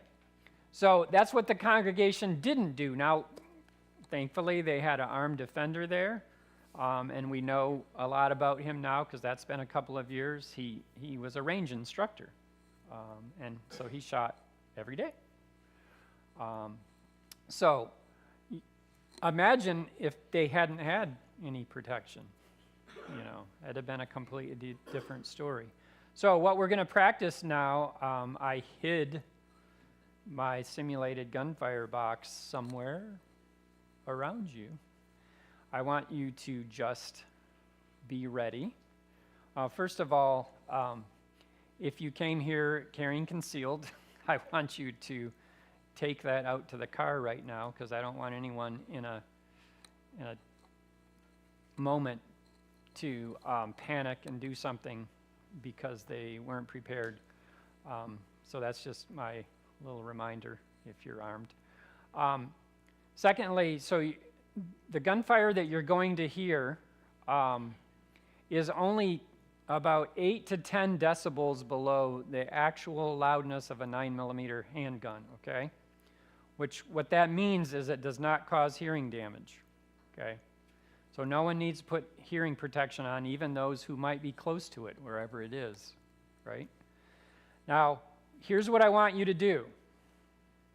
I want you to respond just naturally to wherever the sound is coming from. I want you to move through that OODA loop, and I want you to do whatever you're going to do, but only a little bit. So what I used to do is have everyone completely clear the building, right? Or the sheepdogs do what they were going to do. And the problem is people get hurt doing that. So I don't do that anymore. I want you to just respond and start. If you're gonna get down and move away from the sound, I want you to get down and start to move away in the direction you're going to go and then stop, okay? I don't want anyone getting trampled or spraining an ankle. Elder Mitchell just has questions for me when that happens. So you understand what we're going to do? And then we're going to talk about your reaction, okay? And we're going to talk about it a little bit. And then we're going to move it to a few different places so we can hear what it sounds like from a few different locations. We're training your brain, okay? That's why we're doing this, all right? So normally, Pastor Paul, you would be up here, right? You want to come up?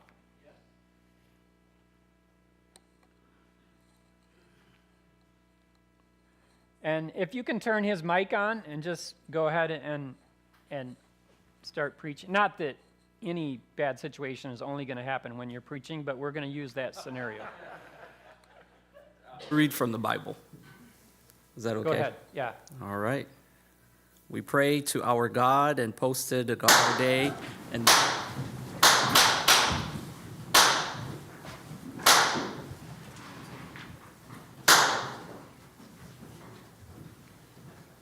Did we get an owie back there? You okay? All right. Go ahead and come back.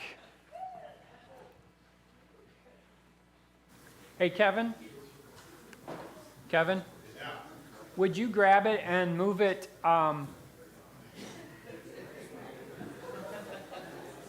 Let's do this, Kevin. Let's have you just close the door and move it outside the door. Yep. Okay, so first question is, where was the shooter? Yes, but I want you to tell me exactly where. Where? Okay, he was in the doorway, or she. Yep, okay, and the door was open. So that's about as close as you're going to get, and poor Jeff, it was right on Jeff. And our PMC crew there, we're pretty close. And again, talk to me about what it sounded like. Just raise your hand and tell me your thoughts about what it sounded like. Terrifying, really. Scared you. In fact, I was looking at you when it went off, I don't know. And it surprised you. All right, what else about the sound? Talk to me about the sound, how it sounded to you. Firecrackers. That's the number one response that people have from that distance is firecrackers. Or a few people say balloon popping. Okay? All right. It was still a surprise, even though I knew it was coming. See, and this is impossible to do, but I would love to train a congregation and not even tell them it's going to happen. But the problem is I'd probably get shot.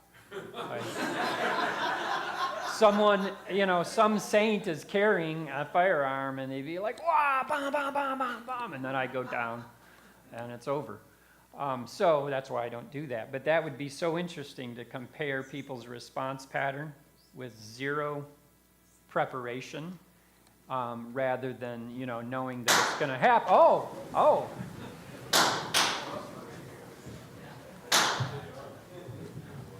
All right, come back. Don't sprain an ankle. Okay. All right, now let's talk about the sound difference now. It was not as loud, was it? But now that you know that's gunfire, did you know it was gunfire? I mean, it's our simulated gunfire. I assumed it was something it should not be. Okay, but it was a little less impactful than when the door was open, wasn't it? Kevin, would you move it? I had more time to turn and see. Okay. So it wasn't quite as like, was it? And all we did is one door in between us. Okay? Now we're going to move it. He's going to move it. I'm going to put it 2 doors away from you. Oh, we could do that with the sound booth. Just put it in, yeah, put it in that room. No, that won't be 2 doors because there's a window. I'll find a spot. Okay. My goal is I'm putting 2 doors between you and this. Down the landing, it goes right down the stairs and up the green. Outside? The landing, no, it's there. Oh, yeah, I think that's what he did. I won't push this till I see him. Sorry, Kevin. Okay, so Pastor Paul, let's have you preach. And you're really preaching, brother, like you are bringing the word. Kevin, are you okay? Kevin disappeared. Yes. Oh, he's looking All right, for the outlet. brothers. The prudent see danger and take refuge, but the simple keep going and pay the penalty. The high priest uses Levites and temple guard to protect the young king, details gatekeepers and watchmen for protection. We pray to our God and posted a guard day and night to meet.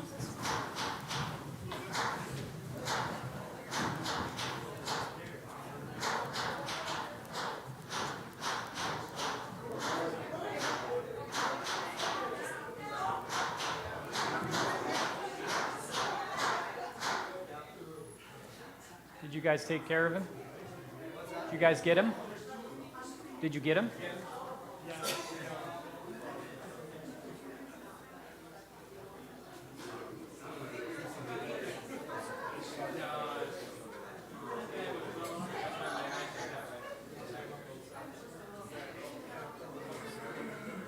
All right, Kevin.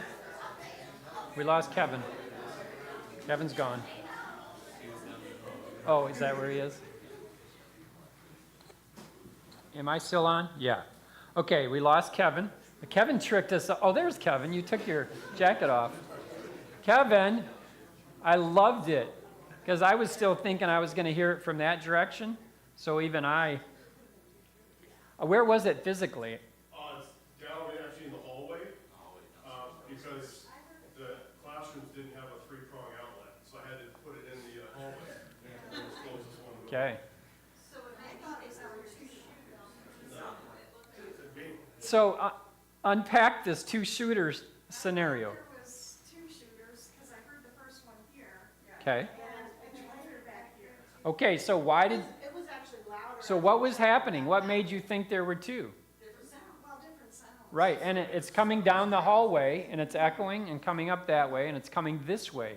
I, too, was like, for a second, I was like, man, my brain says I want to go that way, but I feel like it's this way because I'm a sheepdog. I want to go towards it. So then when I felt I didn't have nowhere to go, I just got down.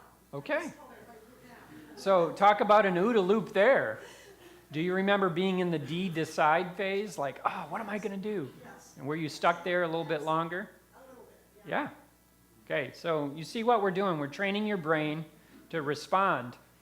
And the thing that's most important here is the human mind wants to rationalize the things that they hear, and your brain wants to give you the best answer that's the safest and happiest answer. Oh, it's a balloon. Someone dropped a textbook, teachers. Like if you drop a textbook flat on the ground, it sounds just like that. And what happens is we spend too much time rationalizing this sound that's gunfire, right? And we lose valuable seconds to save our lives or those around us, right? So what we're doing right now is we're teaching your brain what gunfire sounds like in a building and from different locations. We could, take it other places. We could put it in the fellowship hall. We don't have time for that, but you can see how beneficial this is, right? And notice each time we do this, you're a little less panicked, you might say, right? Each time we do this, you're not quite as like, right? Which is good. This is why training is so important, is because each time we wouldn't do this for 2 hours. By the end, you'd be exhausted and never ask me back. But by doing this a handful of times now, your brain is already going to respond differently if something bad were to happen, right?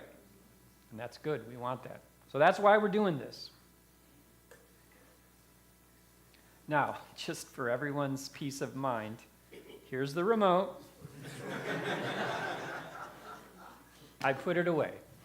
So you don't have to be like this the whole time. That is paranoia. Like, that's real paranoia.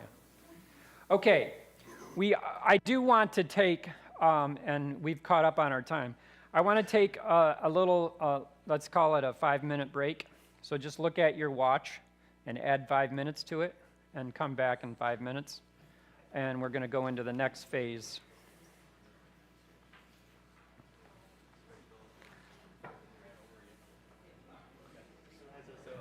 I realized some things. I'm drawing my gun before I know even what's going on. I hear the sound and I immediately draw my gun.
1, 2, 3.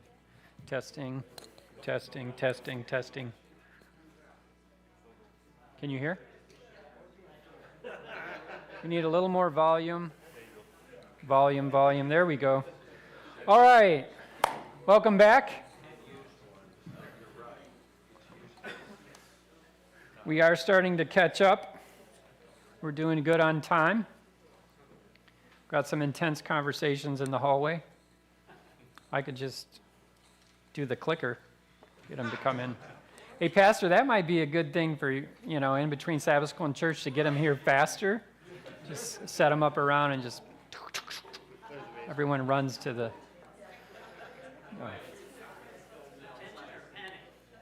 right, yeah. So one of the pieces of feedback that I am going to ask a couple people to give me feedback afterwards that I've chat with. I do use humor in this, even though it's a serious topic. And so one of the feedback loops I want from Kevin and I forgot your name. Michael, thank you. And Michael is, hey, it's a serious topic, like less humor, more humor, etc. So I'll be asking for that feedback. It's kind of in my DNA to use a little bit of humor. Amen. With high school students, it worked pretty well. But with adults, I don't know, you guys might be like, oh, no. All right, we're going to pair and share. There's 2 questions up there. I want you to spend about a minute each. Pick one of the questions up here and talk to your partner about this. Just pair and share, 1 minute each. Go.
All righty.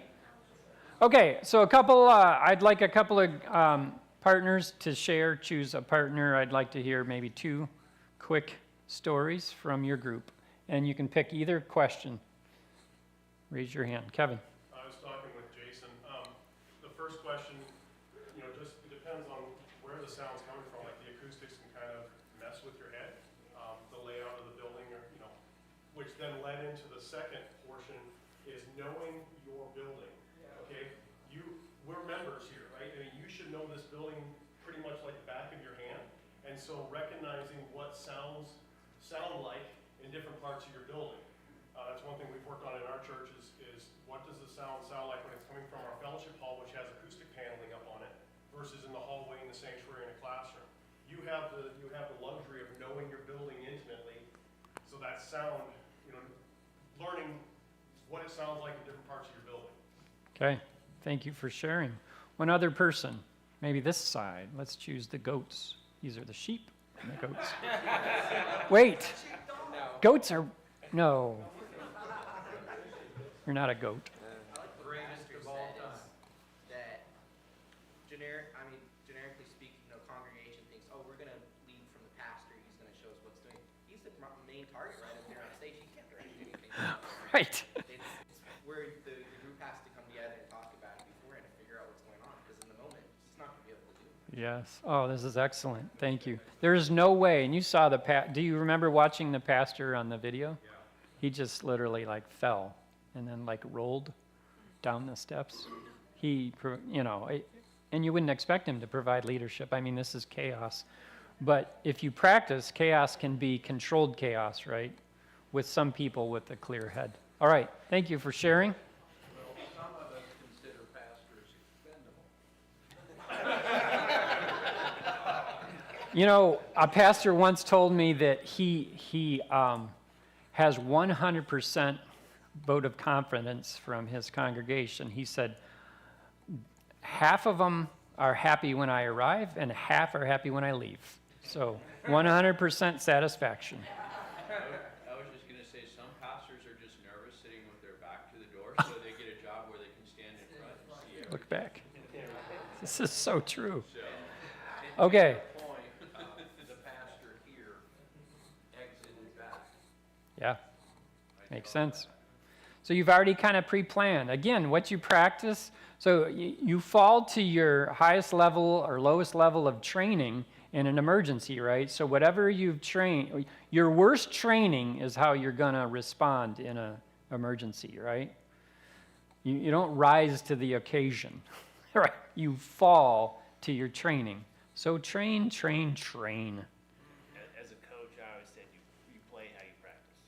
Yes, I was a coach too. My gymnastics team, when we competed, we never looked like our best practice.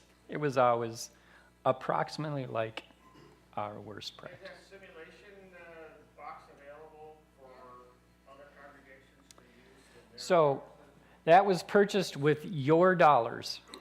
That's a conference-owned device. I would gladly loan it wherever it would go and make a difference. That PMC, for example, Yeah. That's a $2,000 device, and it sits in my office 90% of the time, waiting for someone to say. And 1 out of 100 slides. Right. Forgot to mention that. Okay. That would come in handy because Yeah. What we learned today is where the sound emanates, certainly Oh, yeah. it's super critical, right? Yep.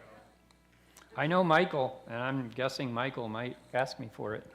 And this remote, just while we're talking about it, the remote with the antenna, I have various remotes, but it'll go almost a mile.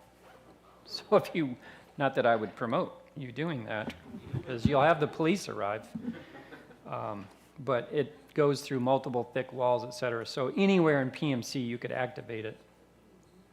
Okay, the final phase of our training, I'd say the second to last phase, because the final phase is the hands-on phase.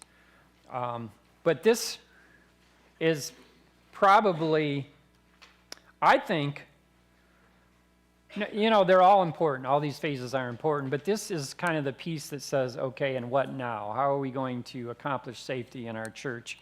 And I really want to walk you through that process, and you're going to have some documents. One for sure document, and I'm going to refer you to a whole bunch of other documents.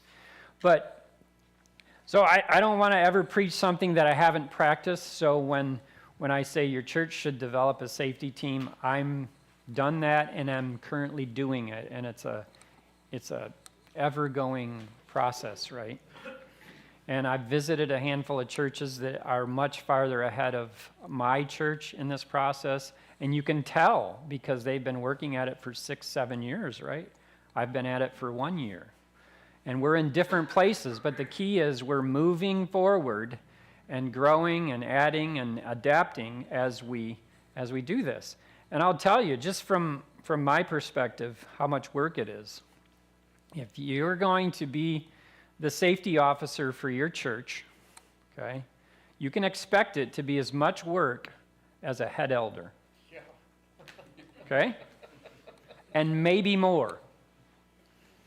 And the reason I can say that with confidence is I was the head elder for a while, and now I pressed pause on that. I've been doing the safety committee chair for now over a year, and I'm like,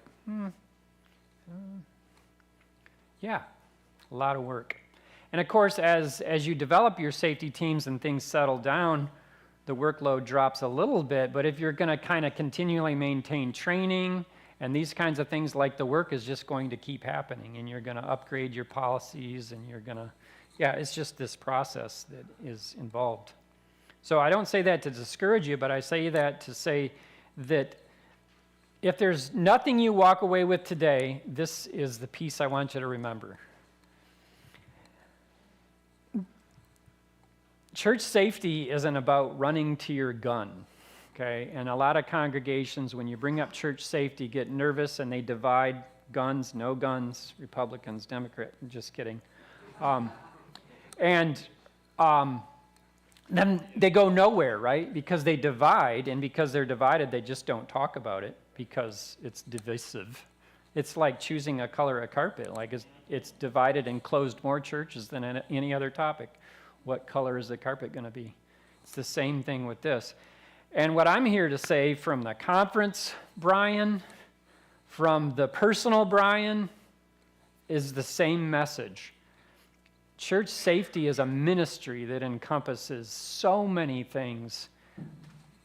If your church chooses to use armed security at some point, that's probably the last thing that you go to, right? Because there's a whole bunch of other things from a safety perspective that you need to think about. In my church, the very first thing we said when we sat down as a safety committee is, we said, what would statistically be the most likely thing to happen in our church? And if you've ever been to the Lansing church, everyone's hair color is about mine. We said a fall in the parking lot. We have these steps and it's undulating, or a heart attack. And we asked ourselves two questions. Do we have a great first aid kit, and do we have an AED? And the answer was no. We had a little Band-Aid box, right? And we're like, so here's the point I make. Church safety ministry is a ministry that encompasses every part of your campus. Your railing. What was the next thing we dealt with? A loose railing, right? That wiggled like this and had been wiggling like that for like 5 years. And we made that a top priority. AED, a first aid kit, a giant first aid kit, like the one the paramedics come running in with, right? I don't know how to use half the stuff, but it's big. And we got people that know how to use it, right? We have paramedics in our church. And the railing is now secured, right?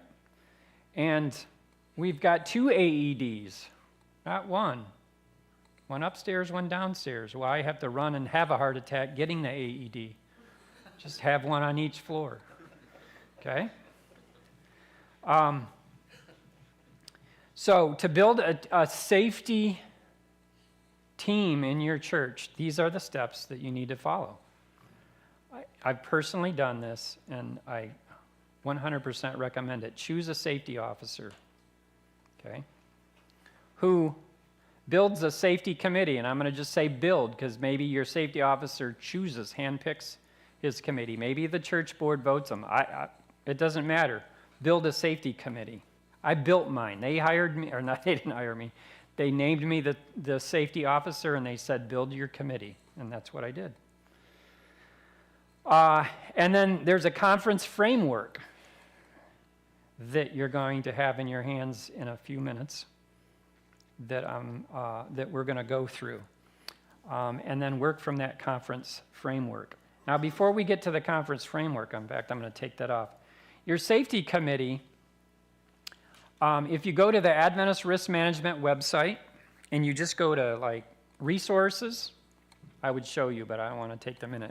I mean, anyone that's semi-computer literate can do this.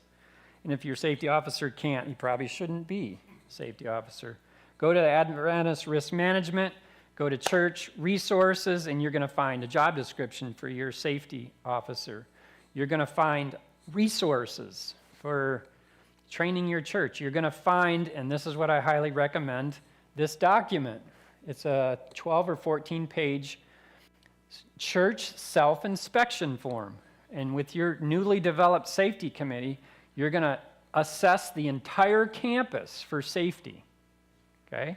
And you're going to answer yes, no, or maybe to all these questions. And then what we did is, out of all of our no's, a no is bad. If you don't have something, it's usually bad. We then took those and prioritized them and said, which ones are the most important we need to get fixed in the next month? And which ones can be 2s and which ones can be 3s? And that's what we did. We spent a year solving the 1s, 2s, and 3s. If right now there were a gas leak in this building, who knows where the gas valve is to turn it off, to turn the gas off? Who knows? Raise your hand if you know where the gas valve is. One person. And what if you're not here?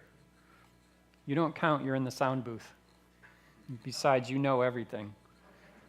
This guy is so smart. I forgot his name. Ron. Man, the guy knows everything. So I was going to say about the gas valve is, do you have a tool to shut it off? And if it needs a tool, the tool should be like tied to the wall there with a chain, right? The gas valve should be labeled with big letters, bright letters, laminated, gas valve. How about if you had, suddenly you come in and the water is streaming everywhere in here. You need to turn the water valve off. How many people know where the water valve is? Turn the water off. Is it labeled? You know where it is. Do you have a key to get in there? Right? This form from Adventist Risk Management, though it's not as good as I would like it to be, we'll walk you through all of these questions, and you're going to spend some time doing that. Are your rooms labeled, like with numbers? Like if you had to call 911 and say there's an active shooter barricaded in the kindergarten room, how would the police know that? Kindergarten room? I don't know. If you said room 1 and you have a placard like this that says number 1 or room 1 on it, and they come into the building, they're going to find it, okay? If you had multiple buildings on your campus, are they numbered? Building 1, 2, 3, or ABC? I think you do ABC, don't you? You do, the number. So these are things your safety committee is going to be doing, and they're going to be working hard, right? They're going to have meetings, and then in between their meetings, they're going to be working, doing all these things, and then they're going to have another meeting, and then they're going to work and do all these things, and then they're going to be reporting to the church board every couple of months. This is what we've accomplished so far, right? And the church board might say, hey, we'd like you to move this issue up to a top priority. So that's how you build a safety mindset for your whole congregation in a church. And use those documents. There's so many good resources on ARM's website for you to use. You don't have to make this stuff up. Now, there are other campus assessments, like I found an assessment from Sheepdog Church Security I liked better than the ARM one, so I used both. The ARM one doesn't talk about cameras or anything. I'm like, I think you need to update your form. All right, conference framework. This is kind of a big deal.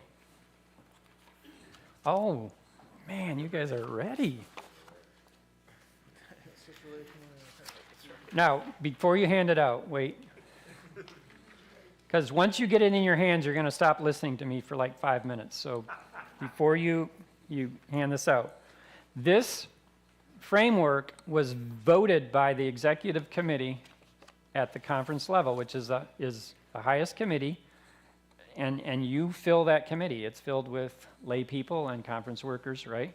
That's the committee that makes big decisions in between the quinquenniums, right? So that's your voice. Unanimous vote on this framework, okay?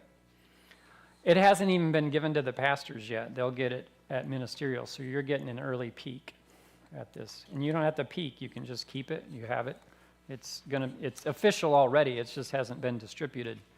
Now, the concepts in this framework have been voted by executive, but I can tell you that we're making little tweaks to it about every couple of weeks as we get feedback from different experts. Any change that's made that is substantive that would require executive, it would have to go back to them. So any of the tweaks that I've got some on my desk right now that I'm going to put, they're not substantive, they're just clarifying things, et cetera. You'll be in on that. Kevin's on our committee. So once you get this, I'm just not going to say anything for a few minutes. I want you to just read through it, and then we're going to go through it together, okay? Thank you, gentlemen.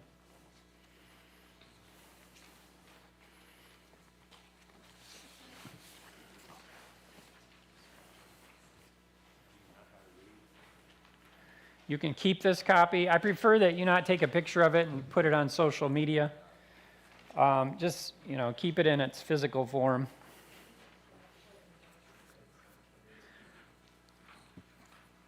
Because between now and the pastors, there's going to be another slightly different version of this.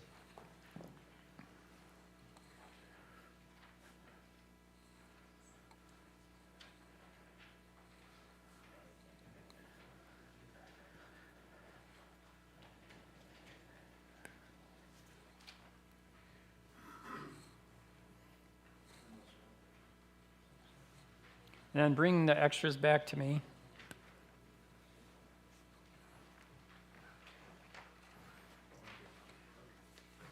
Thank you. Thank you, thank you.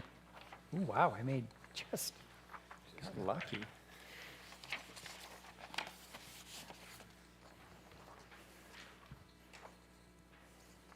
When I see you look up, and pretty much everyone's looking up, when you look up, I'll know that we're done reading it, and then we'll go over it. So don't look up at me until you're done reading.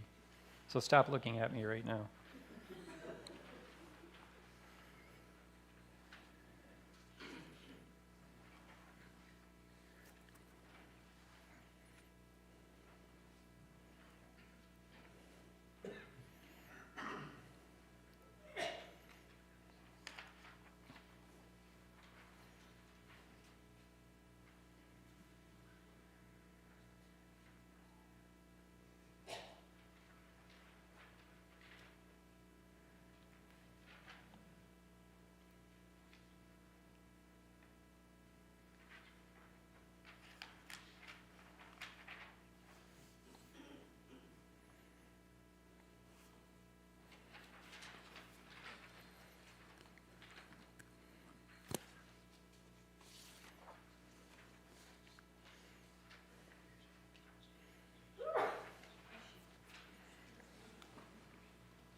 All right, I see most of you looking up, so we're going to walk through this. Doing good on time.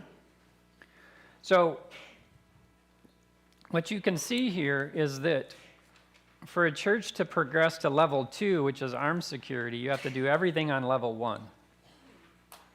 Which what we're trying to do, what we're essentially forcing churches to do is have a complete safety mindset. And so if you've completed level 1, which in my own church it took about a year to do level 1.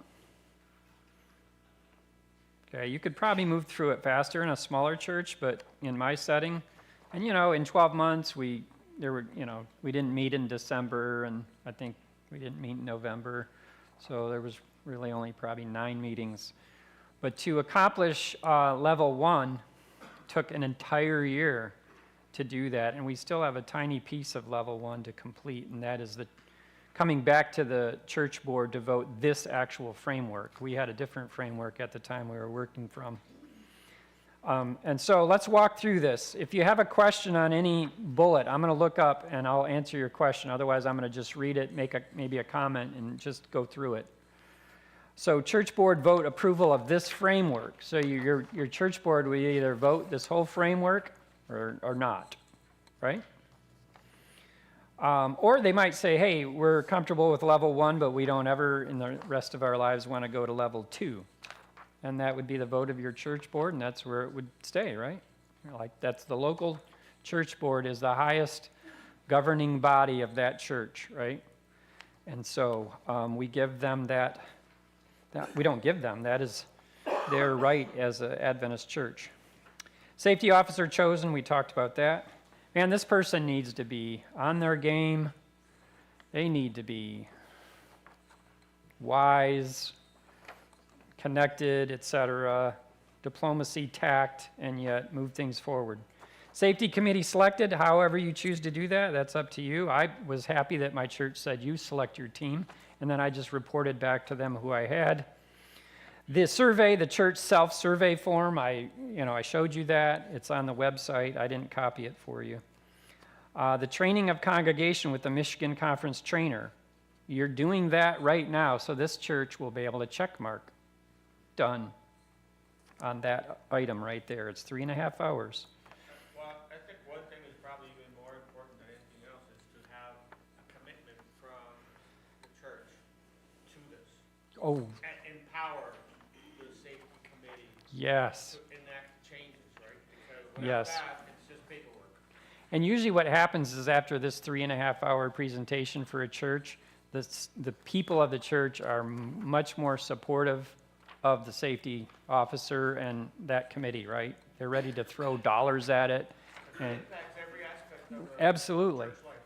So, and it's not about me. I'm not saying, oh, because Brian comes. It's the concepts that we cover, right?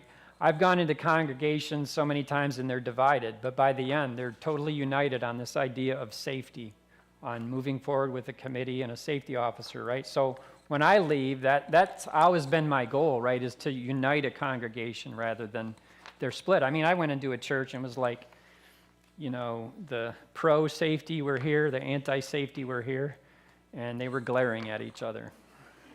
And by the end, they were hugging and throwing each other on the ground with some of the skills we learned. Okay, that's actually true, what I'm saying, literally.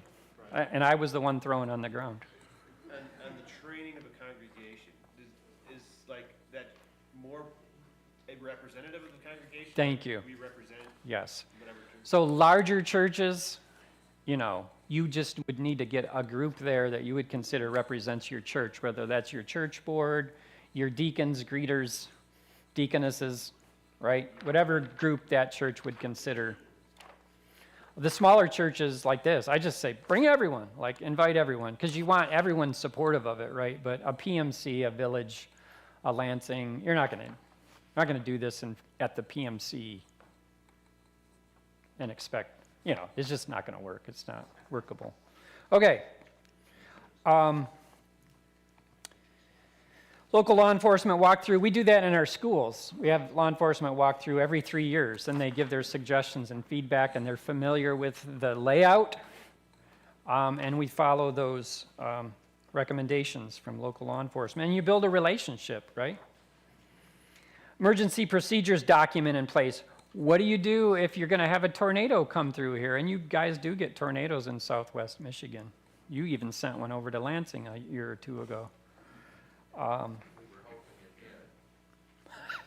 Right. So have your basic procedures document. What do we do if we have a gas leak? What do we do if we have a tsunami? Oh wait, you don't have those here, so you wouldn't need that. So in other words, a basic emergency document that says what you're going to do in different scenarios. Lansing Church doesn't have a fire alarm. Can you imagine that? We got this big church.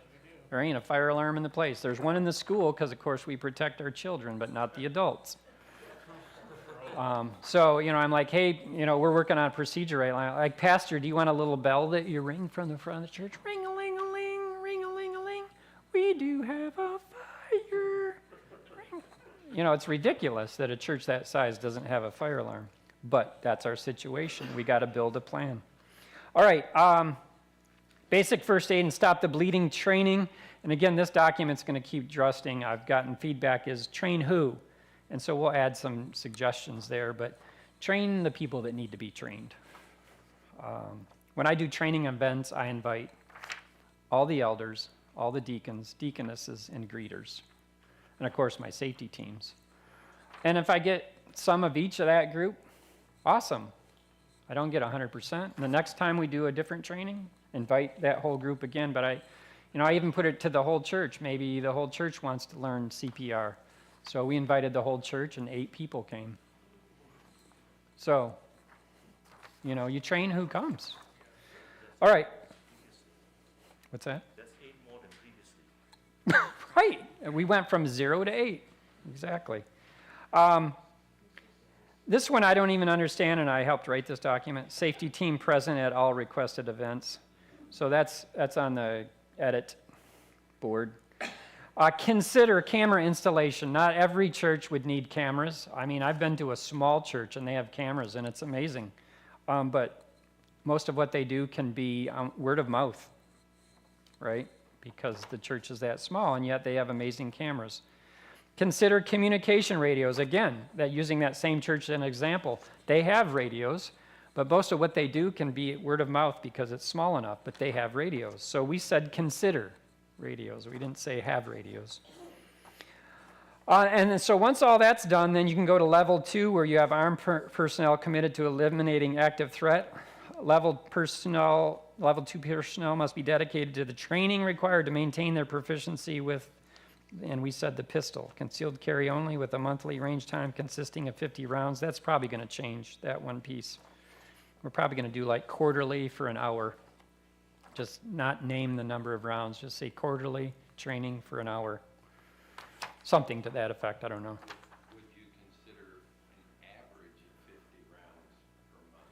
So, yeah, I'm in the middle of kind of some final edits with a couple of wise people.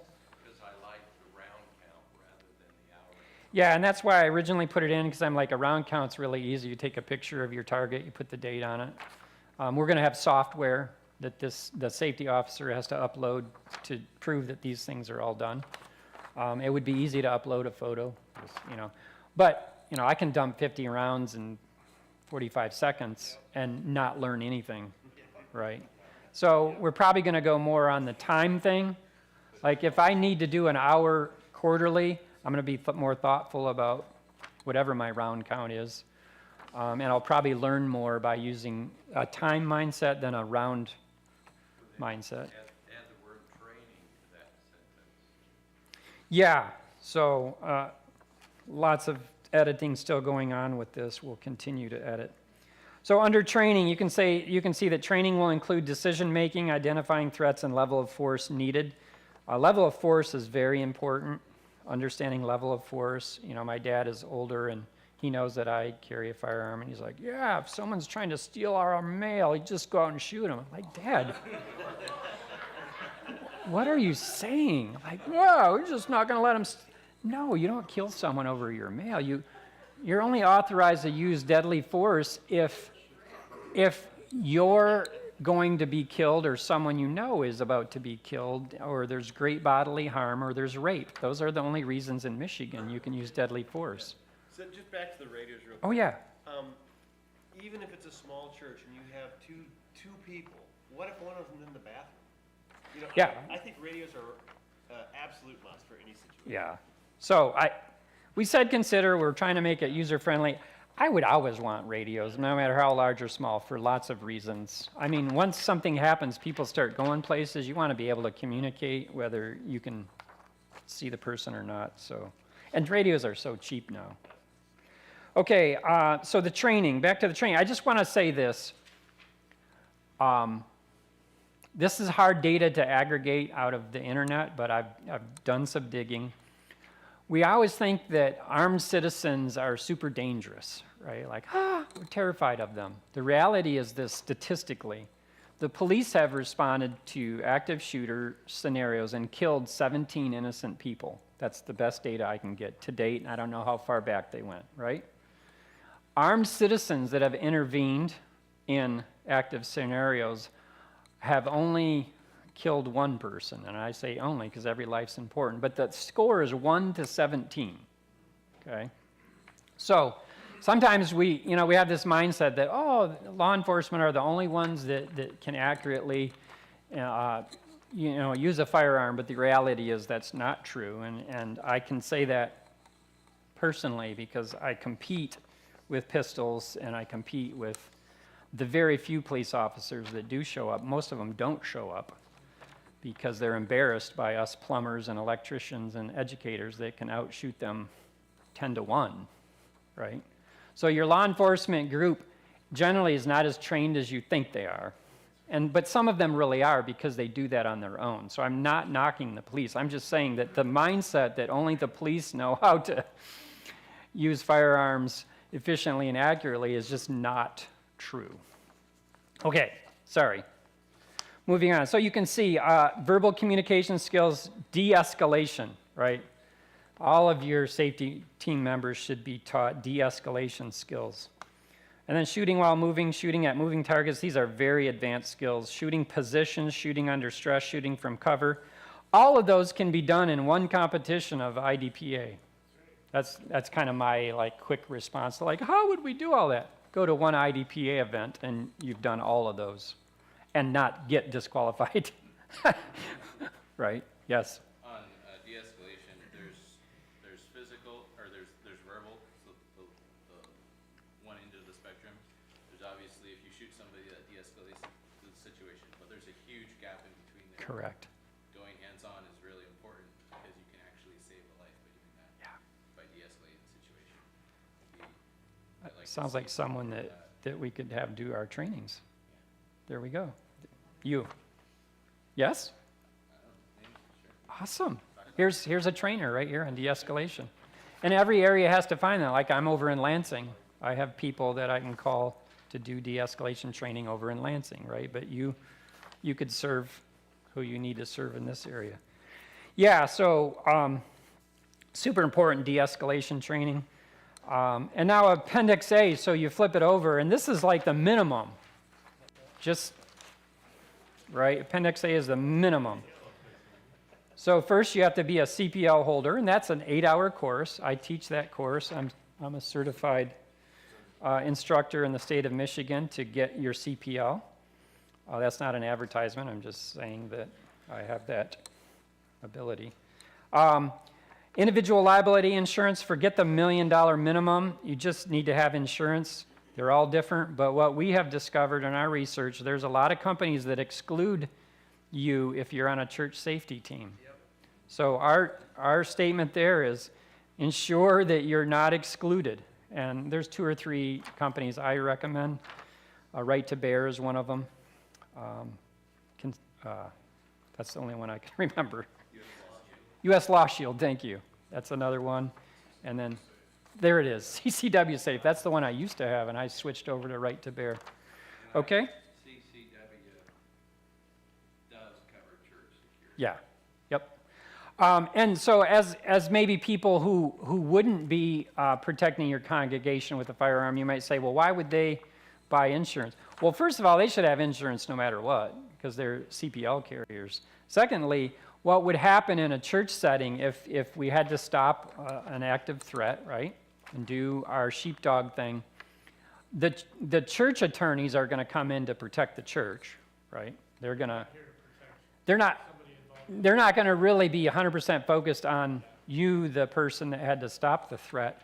They might, but their goal is to protect your tithe dollars that have gone all the way up to the GC, right? So they're going to protect that giant pot of money and the church organization, right? You're kind of going to be on your own as a person. And so that's why you have your personal liability insurances. They'll come and they'll fight for you in a civil lawsuit or a criminal lawsuit, right? Not saying that the church wouldn't. I know some of those attorneys. And in fact, they don't come and do the representation themselves anyway. They hire the best attorneys in the area. That's how the GC works. Yes, sir, and then, Yeah, you showed the Texas shooting video. That shooter, or the person who shot the person with a gun, actually was sued by people in the congregation. no. So just Did you hear that? I didn't even know that. that was brought up in a different training I went If you didn't hear that, the guy that saved the day at that church in Texas was sued by someone or someone's, multiple people in the congregation. No good deed goes unpunished. We know that. The bottom line is no one that carries a gun to protect people ever wants to have to do that, right? Like, it will change your life no matter what. It's like the last thing we ever would think to do, and we're driven by the Holy Spirit and the desire to protect other people, but it will absolutely be a life-changing event.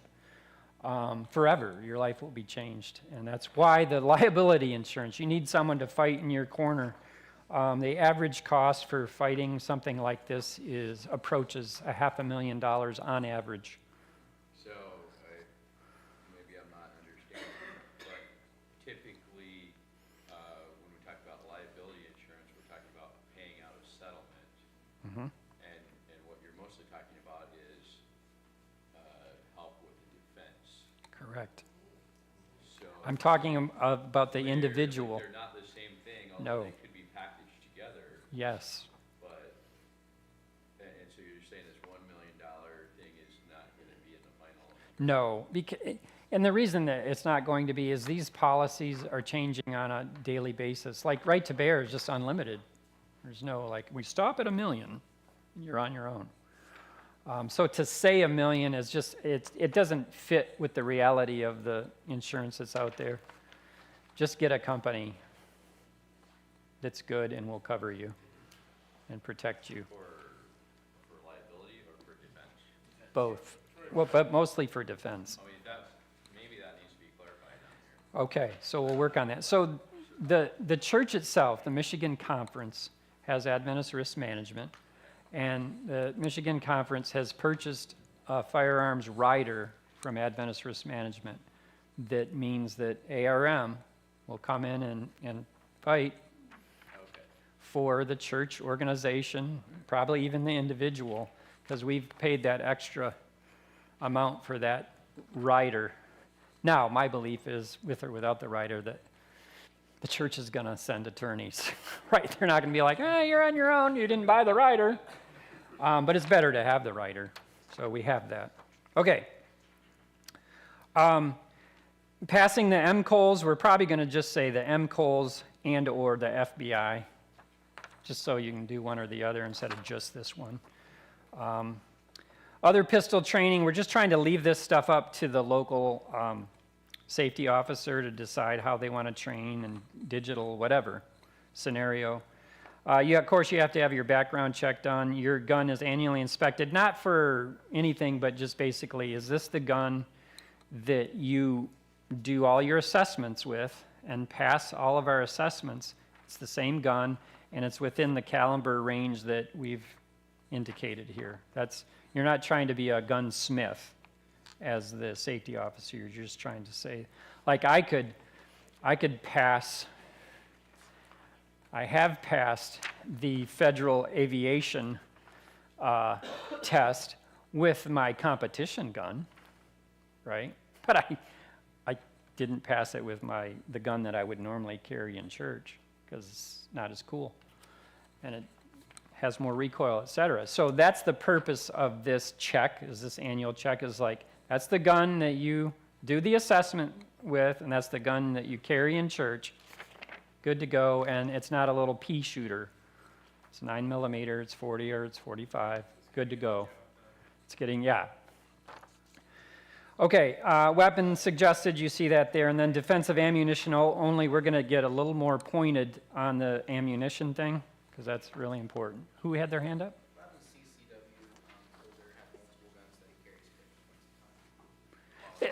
You know, I would work that out with your safety officer. You and your safety officer work that out.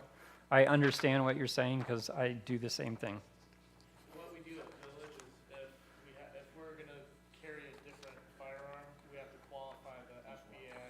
Oh, whatever firearm we're gonna be carrying. nice, see? And So- then we take a picture of the test and write the information and who was proctoring the test, et cetera.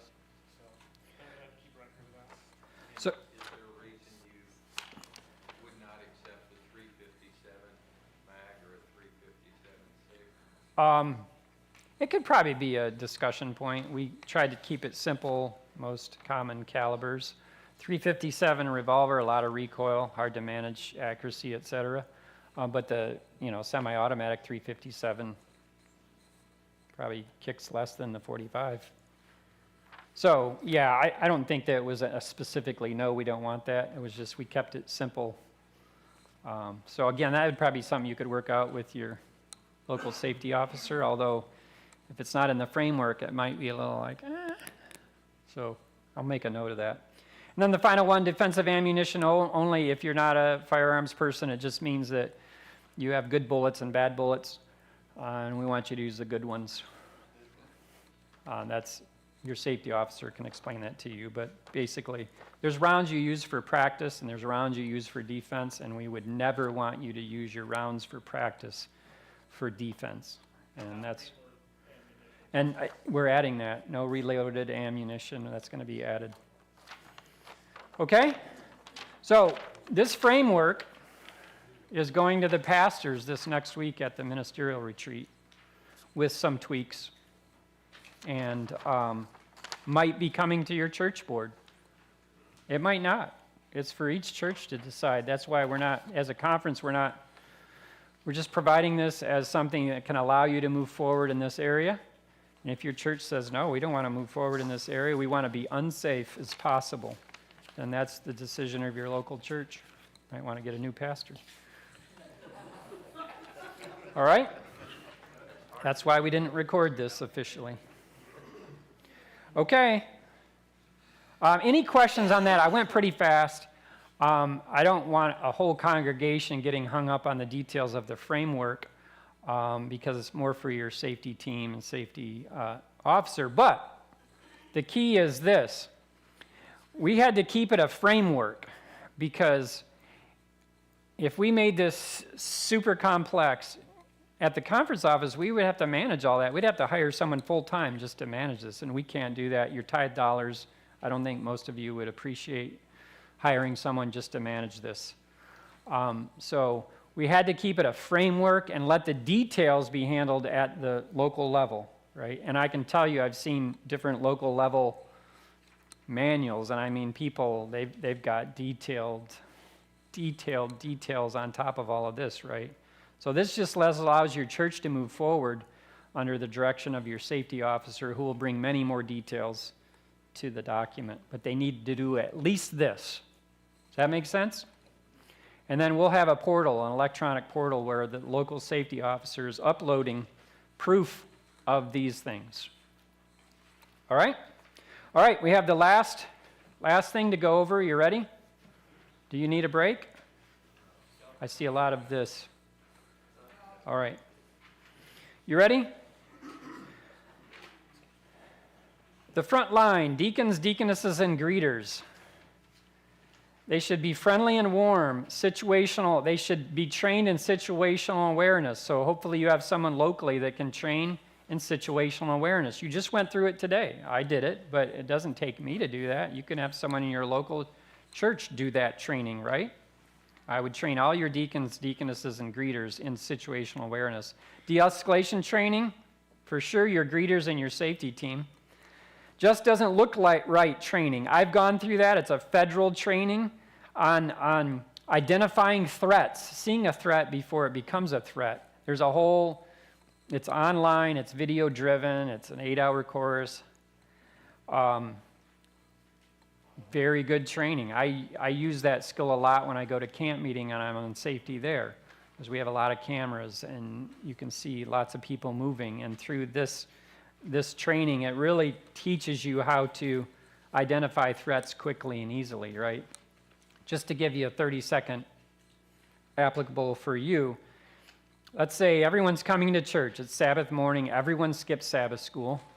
and they're coming for church, just to make it easy. No one skips Sabbath school. And people are in the parking lot moving into the church. How are they moving? What speed? Meandering, right? Is anyone running?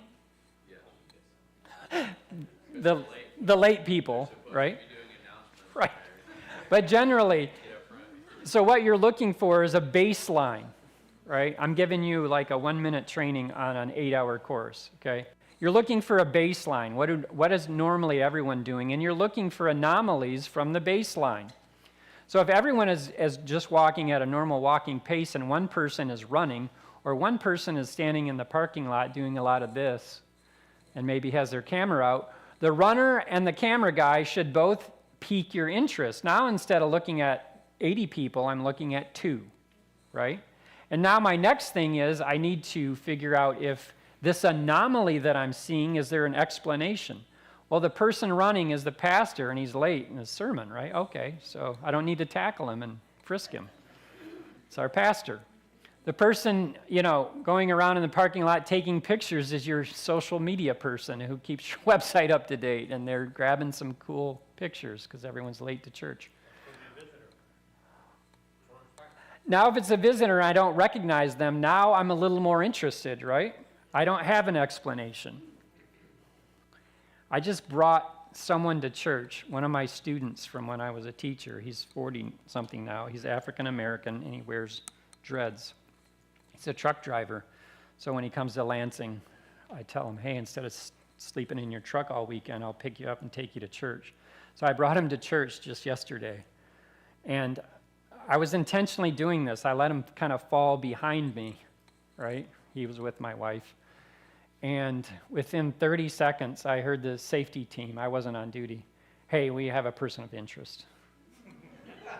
I was like, uh-oh. So I was putting a radio on because even though I wasn't on duty, I said, hey, I'll wear a radio. We were short a person, but I'm going to sit in the congregation. Next thing I know, they're having a friendly conversation with my guest that I brought, who's a Seventh-day Adventist, right?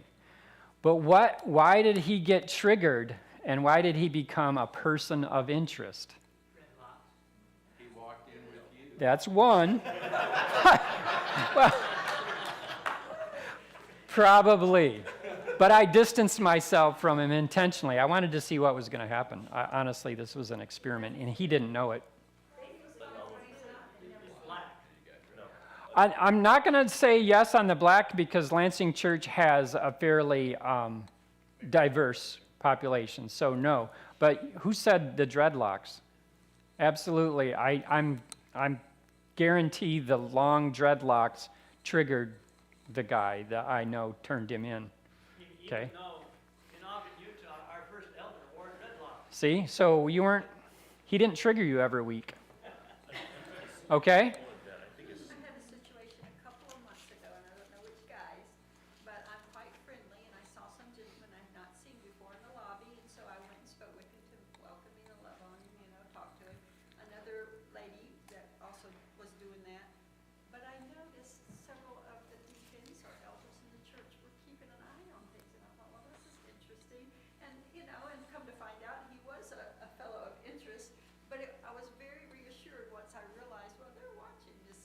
This is awesome. This is what we like to hear. So we want to be open and welcome and friendly, right? But be ready to deal with something if it goes the other direction. So my friend, right? I hear it come over the radio. I'm like, oh, no. What triggered it? So yes, I agree, the dreadlocks a little bit, but there was something more, and you weren't there, so you wouldn't know. I'll just tell you. He's a photographer. He takes pictures everywhere he goes. He has a nice camera, but he also uses his expensive smartphone. He was kind of inconspicuously, because he didn't want to, be like, he was taking pictures as he walked in, because he just kind of documents his life. Like he sent me 20 pictures while he was with me for 24 hours of me and my wife and our dogs, and he's just constantly taking pictures. But the security person who's aware, right, and looking for anomalies was like, this is weird. This black guy with dreadlocks, which I believe there was a racist component because I know the person that reported him, And I think he leans in that direction. Unfortunately, we have members who struggle with diversity issues, right? But it was the camera that really triggered. And so the head guy that's very diplomatic just approached him and introduced himself. And then I heard it come over the radio. I'm like, I can't let this go. I'm like, guys, he's my friend. Leave him alone. Like, don't scare him away. But he never even really realized he was a person of interest. Observed. He was a person of interest, and then he was cleared. And he sat down with me, and I put my arm up on the pew behind him to show everyone he's okay. And interesting, though, okay? So this just doesn't look right training that you can go through if you choose to do that. It's web-based. That's where I got distracted. Just doesn't look right. So we were talking about your parking lot, right? So everyone's moving in. They have a Bible and their quarterly in one hand. They're moving kind of at a certain pace. They're looking forward. They're not turning left or right. These are all baseline activities. Someone that's outside of the baseline. What if someone spends a lot of time in the trunk of their car and it's not potluck day? I think if you're a greeter, you'd be like, I'm going to keep my eye on that. Okay, it's not potluck day. No one's spending a lot of time in the trunk of their car. This person is. I wonder what they're going to come out with. And they come out with a lawn chair, and they're, because the place is so full, they need their own chair. Okay, fine. What if it's 70 degrees and they have a trench coat on, but everyone else is in shorts and a t-shirt? Should that be a person of interest? Yes. Does it mean that they have a gun? No. But it means they're now a person of interest. I'm gonna check them out until I can conclude they're fine, or I have to tackle them and put them in a zip tie and wait for the police to arrive, which we wouldn't encourage unless you had to do that. Okay, does that make sense? So what I'm going through here is a list of different kinds of trainings you can do over time with your people, your different groups. And of course, first aid, CPR, and stop the bleed training. Those, I want to get my stats right, Kevin, so correct me if I'm wrong. 81% of people survive a handgun shot. I think it's 81 or 85% will survive. Guess which ones don't? The ones that bleed out. So in our school shootings and our church shootings, before the paramedics can get in there, the police have to clear and say that it's safe for the paramedics to come in. They can't come in, and these people just bleed out because no one except for Brian has a tourniquet. How many else have tourniquets here? Ooh, we have 3 tourniquets, so we can deal with, 4. I have 3 tourniquets. Oh, we can deal with 7. We're good, because we're going to stop them before they get to any more people. But you see what I'm saying? Is these simple things. Stop the bleed. Those kids in Uvalde, like, terrible, tragic, like, bled out, right, while the police waited to go in there. All right, you ready for the hands-on activities? This is where you get involved. I'm going to play this one video, and then we're going to go hands-on. It could have been much worse if not for him. Police credit this young man with saving many lives after he disarmed the gunman who shot 20 people at a California dance studio. Surveillance images show the moment Brandon Say wrestled the gun away from the killer, preventing him from entering a second ballroom and shooting more victims. He spoke with Good Morning America's Robin Roberts. I lunged at him with both my hands, grabbed the weapon, and we had a struggle. We struggled into the lobby, trying to get this gun away from each other. I was able to pull the gun away from him, shove him aside, create some distance, point the gun at him. Okay, that's it. I just cut the video off there, because here's my point. He could have frozen, or he could have ran, right? He could have hid, but what did he do? Fought. And he was really at the entrance where the guy came in, so he was closest to him. And here's my question. Does Brandon have any kind of formal training on disarming? Yes or no? He does not. Never taken one kung fu class ever. okay? Doesn't even know how to fire a weapon. He just knew he needed to point it at the guy, but he did not know how to use the weapon. Was he successful? Yes. And did he save a bunch of lives? Because remember, this was the second dance studio the shooter came to. He had gone to one dance studio, shot a bunch of people. Then he came to this one and would have shot a bunch more people, except for Brandon said, not today. Okay? And without any training, he just grabbed a hold of that gun and wrestled with it until he had it. When a shooter comes in, it's their gun, right? If you grab a hold of it, whose gun is it? Our gun, right? Right? Because you both have it. The shooter has it and you have it. But isn't our gun way better than his gun? Way better, right? And then if you get it away from him, now it's my gun. Was your gun, now it's my gun. That's bad for you, good for me. And good for the rest of the congregation. And so, by doing what we're going to do next, it gives you something to do, right? I would rather that you have one thing that you can do if you're going to be the one that fights. If you're the Jeff at the back when the person walks in and you have this one skill, right? Or even just a mindset. Whether you learn this skill or not, your mindset is just not today. Like, I'm going to just do everything that I can to stop you.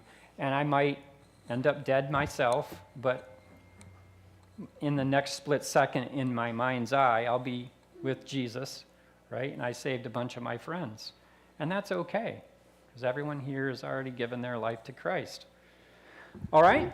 So that's why I teach you this, is this Brandon mindset, this mindset that says, not today, I'm going to do whatever I'm physically capable of doing as hard as I can, 100%, and let, see where the chips fall. And Gabriel's going to be there guiding you along the way. Gabriel might even just completely stop the person and you never see them. That's awesome. Okay? But maybe that day God wants you to be used to save others. Okay, so here we go. The other thing I like to is I'm not trained. Okay, I'm not trained in self-defense. So if I can do this or teach you how, then, if I was this highly skilled, trained person, you'd be like, well, of course you can do that, Brian, but I'm not Brian. So that's why we have someone like myself do this. Okay? You ready? I'm going to demonstrate it. Did you bring any? I have a few. Okay. Walmart. Oh, yeah, that'll work. Yeah. Yep. I got 4. Oh, perfect. This is awesome. So, a lady in a wheelchair did this, practiced doing this. So if you think, oh, I can't do it, she did it, right? So I want everyone to at least try this. Now, if you just for sure don't want to, that's fine. At least you can see the skill. So, you want to come up?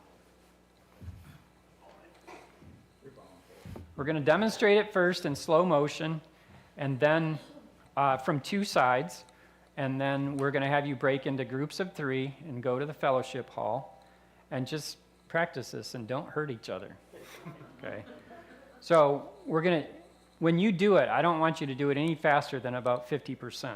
Okay? If you want to do it faster than that, after this is over and you go home, do that when I'm not involved. Do it fast with your spouse, especially if you're a little irritated. Okay? The other thing is, do not, and I repeat, do not put your finger inside the trigger, okay, or it will get broken or really hurt. It'll be painful. Yes. We might not have a finger working. Yeah. Okay? And the last thing is, hang on to it as hard as you can, but don't hang on to it so hard that like your arm breaks or something. Like, let go when you know you need to let go. Oops, sorry, pointed at you. So those are the main rules, is hang on to it tight. Like, you want to be, like, keep it, but don't be so foolish that you end up with injuries. I used to do this with real firearms that were triple checked that they were empty, no magazine, etc., but people got bloody hands. I have one question. In the video in the Texas church shooting, Yes. The commentator described, I'm assuming it was gun positions? Up or down? Yeah. What was the term? Sure. Yeah, and I apologize because some of that is kind of gun talk. But basically, if you are using your firearm to solve a situation, you want to have the firearm up away from people. Sorry. Oh, that's okay. Oh, it sounds important.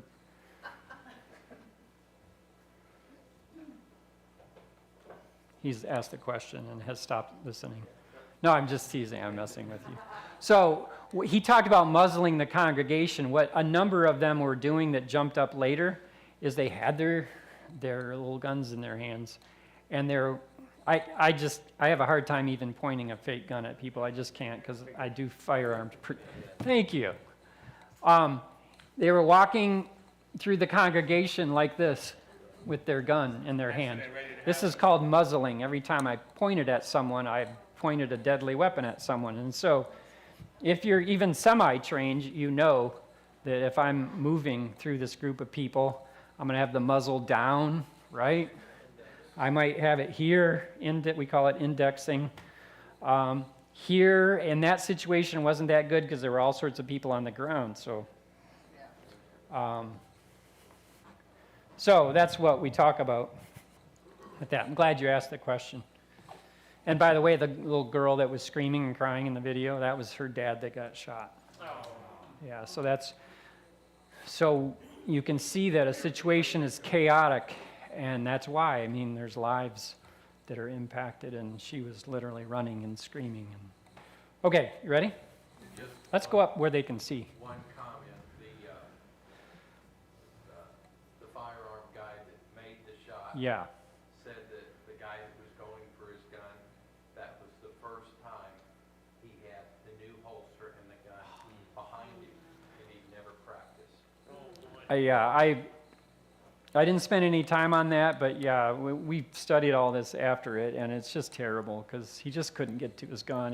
He wasn't flexible enough to reach it, and he hadn't practiced, and it was just terrible. So let's move up here. So all I'm going to do is teach one skill from two directions, okay? And it's basically if I'm Jeff. So the position is that you have the gun, right? And you've come into my space. We're going to say that this is a doorway right here, okay? And I'm Jeff. I'm standing here, and you walk through, and I see the gun from this side. So I'm going to teach that, and then I'm going to do it from the other side, like if I was Jeff 2. Okay? So just walk this way through the door. I know you're going to kind of muzzle the congregation. You can't, can you? I understand. We have a problem. He is unwilling to muzzle the congregation. Let's have you face this way. Let's go this way. Okay, so we'll do it from this side and then from the other side. Okay, you ready? Go ahead and just point it straight that way. You can have one or two hands on it. Okay, it's very slow motion. Okay, so the first thing that a lot of people don't understand about firearms, semi-automatic handgun, this reciprocates when it's fired, and it brings the next round in the chamber.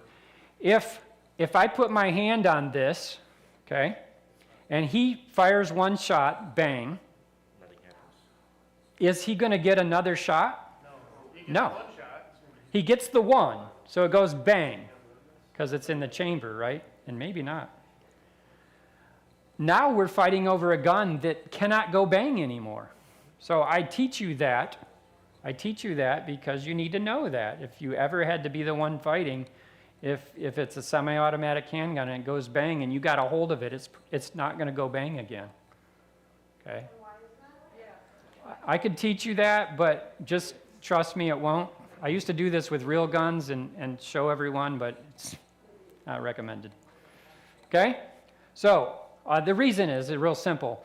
Every time the gun goes bang, the top half of this goes back and brings the next round into the chamber.